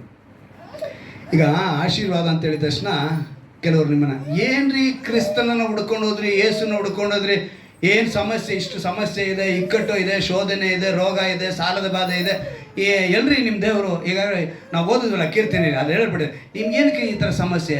ದೇವ್ರ ಜೊತೆಗಿದ್ರೆ ಹಿಂಗೆ ನಡೀತಾ ಇತ್ತಾ? ವ್ಯಾಪಾರದಲ್ಲಿ ನಷ್ಟ ಬರ್ತಾ ಇದೆ, ಯಾಕೆ? ದೇವ್ರು ನಿಮಗೆ ಏನು ಅಗತ್ಯ ಇಲ್ಲ ಅಂತ ಬಿಟ್ಬಿಟ್ಟಿದ್ದಾರಾ? ದೇವರು ನಿಮಗೆ ನೋಡಿ, ಅದಕ್ಕೇ ದೇವರು ನಮ್ಮನ್ನು ನೋಡ್ತಾನೆ ಇರ್ತಾರೆ, ಅವ್ರ ಕಣ್ಗಳು ಯಾವಾಗಲೂ ಇರುತ್ತೆ. ದೇವರು ನಿನಗೆ ಅವಶ್ಯವಿಲ್ಲ, ನಿನಗೆ ಕಷ್ಟ, ನಿನಗೆ ನೀನೇ ನೋಡ್ಕೊ ಅಂತೇಳಿ ಯಾವತ್ತೂ ದೇವ್ರು ಹೇಳಲ್ಲ. ದೇವ್ರು ಯಾವಾಗಲೂ ನಮ್ಮ ಜೊತೆಗೆ ಇರುವಂಥವ್ರು. ಶತ್ರು ಏನು ಮಾಡ್ತಾನೆ ಗೊತ್ತಾ? ಮೊದಲನೇದಾಗಿ ಅವನು ಬಾಣ ಉಪಯೋಗಿಸೋದು ಸುಳ್ಳು ಹೇಳ್ತಾನೆ. ದೇವರು ನಿನ್ನ ಮರ್ತಿದ್ದಾರೆ ಅಂತ ಹೇಳ್ತಾನೆ. ಏನಂತ ಹೇಳ್ತಾನೆ? ಕೋವಿಡ್ ಬಂತು, ದೇವ್ರು ಮರ್ತಿದ್ರೆ ಇವತ್ತು ನಾವಿಲ್ಲಿ ಕುಂತಿರ್ತಿದ್ವಾ? ಅಕ್ಕಪಕ್ಕದವ್ರಿಗೆಲ್ಲ ಬಂತು. ಎಷ್ಟೋ ಜನ ನಮ್ಮ ಕಣ್ಣು ಮುಂದೆ, ನಮ್ಮ ಸ್ವಂತದವರು, ಫ್ರೆಂಡ್ಸ್ಗಳು, ಎಷ್ಟೋ ಜನ. ಆದರೆ ನಾವೇನಾಗಿದ್ದೀವಿ ಇವತ್ತು? ಜೀವಂತವಾಗಿದ್ದೀವಿ. ಕಾರಣ ಏನು ಅಂತ ಹೇಳಿದ್ರೆ ದೇವರು ನಮ್ಮ ಪಕ್ಷ ನಿಂತಿದ್ದಾರೆ. ಯೆಶಾಯನ ಗ್ರಂಥ 49ನೇ ಅಧ್ಯಾಯದಲ್ಲಿ 15ನೇ ವಾಕ್ಯದಲ್ಲಿ ಗಮನಿಸಿರಿ, ತನ್ನ ಮಲೆಕುಸನ್ನು ಮರೆತಾಳೋ ಅಂತ ಒಂದು ಮಾತು ಬರೆಯಲ್ಪಟ್ಟಿದೆ. ನಾನಾದರೂ ನಿನ್ನನ್ನು ಮರೆಯೇ, ನಿನ್ನನ್ನು ನನ್ನ ಅಂಗೈಯಲ್ಲಿ ಚಿತ್ರಿಸಿದ್ದೇನೆ. 14ನೇ ವಾಕ್ಯ ಏನಂತ ಹೇಳಿದೆ? ಸಿಯೋನ್ ನಗರಿಯೋ ಏನಂತ ಹೇಳ್ತಾಳಂತೆ? ಯೆಹೋವನು ನನ್ನನ್ನು ಮರೆತಿದ್ದಾನೆ ಅಂತ ಹೇಳ್ತಾಳಂತೆ. ಆ ಸಿಯೋನ್ ನಗರಿ ಅನ್ನೋ ಸ್ಥಳದಲ್ಲಿ ನಿಮ್ಮ ಹೆಸರನ್ನ ಹಾಕ್ಕೊಳ್ಳಿ. ಇವತ್ತು ನಿಮ್ಮ ಹೆಸರನ್ನ ಹಾಕ್ಕೊಂಡು ನೀವು ಹೇಳ್ಕೊಳ್ಳಿ, ನಾವು ದೇವ್ರನ್ನ ಮರ್ತಿದ್ದಾರಾ? ಖಂಡಿತವ್ರು ದೇವ್ರನ್ನ ಮರ್ತಿಲ್ಲ. ನೀವು ಚೆನ್ನಾಗಿ ಗಮನಿಸಿ ನೋಡಿ, ಎಷ್ಟೋ ಜನ ಇವತ್ತು ಮಕ್ಕಳನ್ನೆಲ್ಲ ಹಾಕಿರ್ತಾರೆ ಗೊತ್ತಾ? ಕಸು ತೊಟ್ಟಿಗಳು ಹಾಕ್ಬಿಟ್ಟು ಹೋಗ್ತಾರೆ. ಅಂದರೆ ಅವರು ಅದಕ್ಕೆ ದೇವರು ವಾಕ್ಯ ಬಳಸಿದ್ರು, ಒಂದು ವೇಳೆ ಆ ಎತ್ತ ತಾಯಿ ತನ್ನ ಮಲೆಕೂಸನ್ನು ಮರೆತಾಳು, ನಾನಾದರೂ ನಿಮ್ಮನ್ನ ಮರೆಯೇ. ಕಾರಣ ಏನು ಅಂತ ಹೇಳಿದ್ರೆ ಈ ಪ್ರಪಂಚದಲ್ಲಿ ಹಾಗೆ ಮನುಷ್ಯರು ಇರ್ತಾರೆ, ಆದರೆ ನಾನು ಮಾತ್ರ ನಿಮ್ಮನ್ನ ಮರೆಯಲ್ಲ. ಈ RJ ಅಂತಾರೆ, ಪ್ರೋಗ್ರಾಮ್ ನಡೆಸೋರು, ರೇಡಿಯೋ ಪ್ರೋಗ್ರಾಮ್ ನಡೆಸೋರು, ರ್ಯಾಪಿಡ್ ರಶ್ಮಿ ಅಂತೆಲ್ಲ ಬರ್ತಾರೆ. ಆಕೆ ಜೊತೆ ಒಂದು ಇಂಟರ್ವ್ಯೂ ನಡೆಯುತ್ತೆ. ಆಕೆ ಅಂತ ಒಂದೊಬ್ರು ಮಾತನಾಡ್ತಾರೆ. ಒಬ್ರು ಮಾತನಾಡೋ ಅವ್ರು ಏನು ಹೇಳ್ತಾರೆ ಅಂತ ಹೇಳಿದ್ರೆ, ನೋಡ್ರಿ ಬರ್ತ್ಡೇ ಅಂತ ಎಲ್ಲರೂ ಮಾಡ್ತಾರಲ್ಲ, ಆ ಬರ್ತ್ಡೇನ ಮಾಡೋ ಹಾಗೆ ಇಲ್ಲ. ಯಾಕಂದರೆ ಬರ್ತ್ಡೇ ಅವ್ರದ್ದು ಆ ದಿವಸನೇ ಅಲ್ಲ. ಯಾವ ದಿವಸ? 9 ತಿಂಗಳಾದಮೇಲೆ ಹುಟ್ಟುತ್ತಾರೆ. ಹುಟ್ಟಿದ ದಿವಸ ನಾವೇನಂತೀವಿ? ಬರ್ತ್ಡೇ ಅಂತೀವಿ. ಆದರೆ ನಾವು ಆ ದಿವಸನ ಬರ್ತ್ಡೇ ಮಾಡಲ್ಲ. ಯಾಕಂತ ಹೇಳಿದ್ರೆ ಯಾವಾಗ ಗರ್ಭ ಧರಿಸಿದ್ರೋ ಅವತ್ತೇ ಹುಟ್ಟಿದ ಹಬ್ಬ ಅಂಥೇಳಿ ಅವನು ಹೇಳ್ತಾನೆ. ಆ ಮಾತು ಅವ್ನಿಗೆ ಎಲ್ಲಿಂದ ಬಂತು ಅಂತೇಳಿ ಗಮನಿಸುವಾಗ ಸತ್ಯವೇದದಲ್ಲಿ ಆ ವಾಕ್ಯವು ಬರೆಯಲ್ಪಡೆ. ತಾಯಿಯ ಗರ್ಭದಲ್ಲಿರುವಾಗಲೇ ನಾನು ನಿನ್ನನ್ನು ಆರಿಸಿಕೊಂಡಿದ್ದೇನೆ, ನಿನ್ನ ಹೆಸರನ್ನು ನಾನು ತಿಳಿದುಕೊಂಡಿದ್ದೇನೆ ಅಂತಾನೆ. ಅಂದರೆ ದೇವರು ಯಾವಾಗಲೂ ನಮ್ಮ ಸಮಸ್ಯೆಗಳ ಮಧ್ಯದಲ್ಲಿ, ಇಕ್ಕಟ್ಟಿನ ಮಧ್ಯದಲ್ಲಿ ನಮ್ಮ ಜೊತೆಗಾರನಾಗೆ ಇರ್ತಾರೆ. ಯಾವಾಗ ನೀವು ದೇವ್ರನ್ನ ಘನಪಡಿಸ್ತೀರೋ ಅವ್ರೇನು ಮಾಡ್ತಾರೆ? ಆಶೀರ್ವಾದದಿಂದ ನಮ್ಮನ್ನು ತುಂಬಿಸ್ತಾರೆ. ಮೂರನೇದಾಗಿ 14ನೇ ವಾಕ್ಯನ ಗಮನಿಸುವಾಗ, ಯೆಹೋವನು ನಿಮ್ಮನ್ನು, ನಿಮ್ಮ ಮಕ್ಕಳನ್ನು ಅಭಿವೃದ್ಧಿ ಪಡಿಸಲಿ. ಯಾವಾಗ ನೀವು ಘನಪಡಿಸ್ತೀರೋ ನಿಮ್ಮನ್ನು ದೇವರು ಅಭಿವೃದ್ಧಿ ಪಡಿಸ್ತಾರೆ. ಏನು ಮಾಡ್ತಾರೆ? ಅಭಿವೃದ್ಧಿ. ನೀನು ಮಾಡಬೇಕಾಗಿರೋದು ಅವರ ಹೆಸರನ್ನು ಘನಪಡಿಸಬೇಕು. ನೀನು ಘನಪಡಿಸಿದಾಗ ಖಂಡಿತವಾಗಿ ದೇವರು ಏನು ಮಾಡ್ತಾರೆ? ಅದ್ಭುತವನ್ನು ಕಾಣುವಂತೆ ಕೃಪೆ ಮಾಡ್ತಾರೆ. ಈ ಅನುಭವ ಕೊಡಿ ಅಂತೇಳಿ ನಾವೆಲ್ಲರೂ ಮೊಣಕಲ್ಲಾಕಿ ಪ್ರಾರ್ಥನೆ ಮಾಡೋಣವಾ? ನೀವೆಲ್ಲರೂ ಕೇಳಬೇಕು. ಈ ಸಮಯದಲ್ಲಿ ದೇವರು ಒಂದು ಒಳ್ಳೆಯ ವಿಷಯವನ್ನು ನಮಗೆ ತಿಳಿಸ್ಕೊಟ್ಟಿದ್ದಾರೆ. ಆ ವಿಷಯವನ್ನು ತಿಳಿಸ್ಕೊಟ್ಟಂಥ ದೇವರ ಬಳಿ ನಾವು ನಿಂತಿದ್ದೀವಿ. ನಾವೆಲ್ಲರೂ ಕೇಳೋಣವಾ? ಅಭಿವೃದ್ಧಿ ಪಡಿಸುವುದಕ್ಕಾಗಿ ದೇವರು ನಮ್ಮ ಮಧ್ಯದಲ್ಲಿದ್ದಾರೆ. ನಮ್ಮನ್ನೆಲ್ಲ ಯೆಹೋವನೇ, ನಮ್ಮನ್ನೆಲ್ಲ ನಿನ್ನ ಪ್ರೀತಿ ಸತ್ಯತೆಗಳ ನಿಮಿತ್ತವಾಗಿ ನಿನ್ನ ಹೆಸರನ್ನೇ ಘನಪಡಿಸಿರು ಅಂತ ಹೇಳಬೇಕು. ನೀವು ಎಸೆಯ ನಿನ್ನ ಹೆಸರಿನ ನಿಮಿತ್ತವೇ ನಿನ್ನನ್ನು ನಾವು ಘನಪಡಿಸಿ. ಯಾಕಂದರೆ ಆತನೇ ನಮ್ಮ ಸಹಾಯಕನಾಗಿರ್ತಾನೆ, ಆತನೇ ನಮ್ಮ ಗುರಾಣಿಯಾಗಿರ್ತಾನೆ, ಆತನು ನಮ್ಮನ್ನು ನೆನಪು ಮಾಡಿಕೊಂಡಿದ್ದಾನೆ, ಅಂಗೈಯಲ್ಲಿ ಚಿತ್ರಿಸಿಕೊಂಡಿದ್ದಾನೆ, ಅಭಿವೃದ್ಧಿ ಪಡಿಸುತ್ತಾನೆ. ಯಾರನ್ನು? ನಮ್ಮನ್ನು, ನಮ್ಮ ಕುಟುಂಬಗಳನ್ನು, ನಮ್ಮ ಮಕ್ಕಳನ್ನು ಅವರು ಅಭಿವೃದ್ಧಿ ಪಡಿಸುವರಾಗಿರ್ತಾರೆ. ನೀವು ಕೇಳಬೇಕು, ಎಸೆಯ ನಾವು ನಿನ್ನನ್ನು ಮಾತ್ರ ಘನಪಡಿಸುತ್ತೇವೆ, ಬೇರೆ ಯಾರನ್ನೂ ಅಲ್ಲ, ನಿನ್ನನ್ನು ಮಾತ್ರ ನಾವು ಘನಪಡಿಸುತ್ತೇವೆ, ಬೇರೆ ಯಾರನ್ನು ಘನಪಡಿಸಲ್ಲಪ್ಪ. ಯಾರ್ಯಾರು ಆತನನ್ನು ಘನಪಡಿಸ್ತಾರೋ ಖಂಡಿತವಾಗಲೂ ಅವರಿಗೆ ದೇವರು ಸಹಾಯಕನಾಗಿರ್ತಾನೆ, ಗುರಾಣಿಯಾಗಿರ್ತಾನೆ. ಅಂಥವ್ರನ್ನ ನೆನಪು ಮಾಡಿಕೊಳ್ತಾನೆ, ತನ್ನ ಅಂಗೈಯಲ್ಲಿ ಚಿತ್ರಿಸಿಕೊಳ್ತಾನೆ, ಅಂಥವ್ರನ್ನ ಅಭಿವೃದ್ಧಿ ಪಡಿಸ್ತಾನೆ. ದೇವರ ಮಾತನ್ನು ನೀವು ಕೇಳಿದ್ದೀರಾ? ದೇವರ ವಾಕ್ಯವನ್ನು ಕೇಳಿದ್ದೀರಾ? ಈಗ ನೀವು ಸಮರ್ಪಿಸಿಕೊಳ್ಳಿ. ಹೌದು ಯೆಸಯ್ಯ, ನಾವು ನಿನ್ನ ಘನಪಡಿಸುವರಾಗಿ ಇರಬೇಕು. ಭಕ್ತರು ಹೇಳಿದ ಪ್ರಕಾರ ಕರ್ತನೆ, ನಾವು ನಿನ್ನ ಘನಪಡಿಸುವರಾಗಿ ಇರಬೇಕು. ಘನಪಡಿಸುವರಾಗಿರುವುದಕ್ಕೆ ದೇವರೇ ನೀನು ನಮ್ಮನ್ನು ಆರಿಸಿಕೊಂಡಿದ್ಯಾ. ಇವತ್ತು ಲೋಕವು ಅನೇಕ ವಿಧದಲ್ಲಿ ಈ ದಿವಸ ಆಚರಣೆ ಮಾಡ್ತಾ ಇದೆ, ಆದ್ರೆ ನಾವಾದರೂ ನಿನ್ನನ್ನು ಘನಪಡಿಸುವುದಕ್ಕಾಗಿ ಕೂಡಿದ್ದೇವೆ ರಾಜ. ಯೇಸುವೆ, ನಿನ್ನನ್ನು ನಾವು ಈ ಸ್ಥಳದಲ್ಲಿ ಘನಪಡಿಸುತ್ತಿದ್ದೇವೆ ಕರ್ತನೆ, ನಿನ್ನ ನಾಮನ ಘನಪಡಿಸುತ್ತಿದ್ದೇವೆ ರಾಜ. ಇಲ್ಲಿ ಮೊಣಕಾಲಾಗಿರೋ ಪ್ರತಿಯೊಬ್ಬರು, ಈ ಆರಾಧನೆಗೆ ಬಂದಿರುವಂತ ಪ್ರತಿಯೊಬ್ಬರು ನಿನ್ನ ವಾಕ್ಯದಲ್ಲಿ ನಾವು ಗಮನಿಸಿದವಪ್ಪ, ಸಣ್ಣವರ ಮೊದಲುಗೊಂಡು ದೊಡ್ಡವರ ಪರ್ಯಂತರ ಎಲ್ಲರನ್ನು ಆಶೀರ್ವದಿಸುವುದನ್ನು ಹೇಳಿದ್ಯಾ ಕರ್ತನೆ. ನಿನ್ನ ವಾಕ್ಯ ಹೇಳಲ್ಪಟ್ಟಿದೆ ಕರ್ತನೆ, ಇಸ್ರಾಯೇಲರಲ್ಲಿ ಯೆಹೋವನಲ್ಲಿ ಭರವಸೆ ಬಿಡಿರಿ, ಅವರ ಸಹಾಯಕನು ಗುರಾಣಿಯೋ ಆತನೇ ಆಗಿದ್ದಾನೆ. ನೀನು ನಮ್ಮನ್ನು ನೆನಪು ಮಾಡಿಕೊಂಡಿರುವುದಕ್ಕಾಗಿ ಸ್ತೋತ್ರ. ಯೆಹೋವನು ನಮ್ಮನ್ನು ನೆನಪು ಮಾಡಿಕೊಂಡಿದ್ದಾನೆ, ಸಣ್ಣವರ ಮೊದಲುಗೊಂಡು ದೊಡ್ಡವರ ಪರ್ಯಂತರ. ಇಲ್ಲಿರುವಂತ ಸಣ್ಣವರ ಮೊದಲುಗೊಂಡು ದೊಡ್ಡವರ ಪರ್ಯಂತರ ನೀನು ನೆನಪು ಮಾಡಿಕೊಂಡಿರುವುದಕ್ಕಾಗಿ ಸ್ತೋತ್ರ ರಾಜ. ಇವರನ್ನು ಅಭಿವೃದ್ಧಿ ಪಡಿಸಬೇಕೆಂದು ನಾನು ಪ್ರಾರ್ಥಿಸ್ತೇನೆ. ಇವರಿಗೆ ನೀನೇ ಸಹಾಯಕನಾಗಿರಬೇಕೆಂದು ಪ್ರಾರ್ಥಿಸ್ತೇನೆ. ಇವರಿಗೆ ನೀನೇ ಗುರಾಣಿಯಾಗಿರಬೇಕೆಂದು ಪ್ರಾರ್ಥಿಸ್ತೇನೆ. ಯಾವ್ಯಾವ ಚಿಂತನೆಗಳಿಂದ ಬಂದಿದ್ದಾರೋ, ಯಾವ್ಯಾವ ಗಲಿಬಿಲಿಗಳಿಂದ ಬಂದಿದ್ದಾರೋ, ಯಾವ ಗೊಂದಲಗಳಲ್ಲಿ ಅವರು ಸಿಲುಕಿಕೊಂಡಿದ್ದರೂ ಕೂಡ ಕರ್ತನೆ, ಈ ದಿವಸ ನೀನು ಹೇಳುತ್ತೀಯ ನಾನೇ ನಿನ್ನ ಸಹಾಯಕನು. ಅದು ಅಬ್ರಹಾಮನಿಗೆ ನೀನು ಹೇಳಿದ ಪ್ರಕಾರ ಕರ್ತನೆ, ಅಬ್ರಹಾಮನೇ ಭಯ ಪಡಬೇಡ, ನಾನೇ ನಿನಗೆ ಗುರಾಣಿಯಾಗಿದ್ದೇನೆ, ನಿನಗೋಸ್ಕರ ಅಧಿಕ ಬಹುಮಾನ ಇಟ್ಟಿದೆ ಎಂದು ಮಾತು ಕೊಟ್ಟಿದ್ಯಪ್ಪ. ಅದೇ ರೀತಿಯಾಗಿ ಇವರಿಗೆ ಕೂಡ ನೀನು ಬಹುಮಾನ ಇಟ್ಟಿರುವುದಕ್ಕಾಗಿ ಸ್ತೋತ್ರ. ಆ ಬಹುಮಾನವಿರು ಹೊಂದಿಕೊಳ್ಳಬೇಕಾದ್ರೆ ನಿನ್ನ ನಾಮನ ಘನಪಡಿಸಬೇಕು. ನಿನ್ನ ನಾಮನ ಘನಪಡಿಸಬೇಕಾದ್ರೆ ಇವರ ಸ್ವಭಾವಗಳು ಬದಲಾಗಬೇಕು, ಮಾನಸಾಂತರ ಹೊಂದಿರಬೇಕು, ನಿಜವಾದ ಗುಣಲಕ್ಷಣಗಳು, ಕ್ರೈಸ್ತರ ಗುಣಲಕ್ಷಣಗಳು ಇವರಲ್ಲಿರಬೇಕು, ನಿನ್ನನ್ನು ಹಿಂಬಾಲಿಸುವರಾಗಿರಬೇಕು ಕರ್ತನೆ. ಆ ರೀತಿಯಾಗಿ ಇವರ ಬದುಕನ್ನು ನಿನ್ನ ಬದಲಾಯಿಸುವುದಕ್ಕಾಗಿ ಸ್ತೋತ್ರ ರಾಜ. ಪ್ರತಿಯೊಬ್ಬರಲ್ಲಿ ಇರುವಂತಹ ಕರ್ತನೆ ಬಲಹೀನತೆಯನ್ನು ತೆಗೆದುಹಾಕಿ ಒಂದು ಆಶೀರ್ವಾದದ ಬಿಡುಗಡೆ, ಒಂದು ಸ್ವಸ್ಥತೆ ರಕ್ಷಕನಾದ ಯೇಸು ಕ್ರಿಸ್ತನ ನಾಮದಲ್ಲಿ ಉಂಟಾಗಲಿ ನಾನು ಪ್ರಾರ್ಥಿಸ್ತೇನೆ ರಾಜ. ಯಾರೇ ಇಲ್ಲಿ ಕರ್ತನೆ ಈ ವಾಕ್ಯವನ್ನು ಕೇಳುವಂತ ಆನ್ಲೈನ್ ಕೇಳಬಹುದು ಕರ್ತನೆ, ಯೂಟ್ಯೂಬ್ ಅಲ್ಲಿ ಕೇಳಬಹುದು ರಾಜ. ಅವರ ಸಮಸ್ಯೆ ಏನಿದ್ದರೂ ಕೂಡ ಕರ್ತನೆ, ಇಂದು ನಜರೇತಿನ ರಕ್ಷಕನಾದ ಯೇಸು ಕ್ರಿಸ್ತನ ನಾಮದಲ್ಲಿ ನಾನು ಕೇಳುತ್ತೇನೆ ರಾಜ. ನೀನು ಕೊಟ್ಟಂತ ಅಧಿಕಾರದಿಂದ ಹೇಳುತ್ತಿದ್ದೇನೆ ಕರ್ತನೆ, ಒಂದು ಸ್ವಸ್ಥತೆ, ಒಂದು ಬಿಡುಗಡೆ ಯೇಸುವಿನ ನಾಮದಲ್ಲಿ ಉಂಟಾಗಲಿ ನಾನು ಪ್ರಾರ್ಥಿಸ್ತೇನೆ. ಯೆಸಯ್ಯ, ನಿನ್ನ ಕೃಪೆ ಸದಾ ಕಾಲವಿರಲಿ ಕರ್ತನೆ. ಬಂದಿರುವಂತ ಪ್ರತಿಯೊಬ್ಬರ ಮೇಲೆ, ಎಲ್ಲರ ಮೇಲೆ ಇರಲಿ ಕರ್ತನೆ. ಒಂದು ವಿಶೇಷವಾದ ಕೃಪೆಯಿಂದ ಅವರನ್ನು ತುಂಬಿಸಿ ಬಲಪಡಿಸಿ ವಾಕ್ಯದ ಬಲದಿಂದ ತುಂಬಿಕೊಂಡು ಹೋಗುವಂತೆ ಕೃಪೆ ಮಾಡಿಕೊಂಡು ನಮ್ಮ ರಕ್ಷಕನು ವಿಮೋಚಕನಾಗಿರುವ ಯೇಸು ಕ್ರಿಸ್ತನ ನಾಮದಲ್ಲಿ ಪ್ರಾರ್ಥಿಸಿ ಬೇಡುವುದನ್ನು ಜೀವನ ತಂದೆಯೇ, ಆಮೆನ್.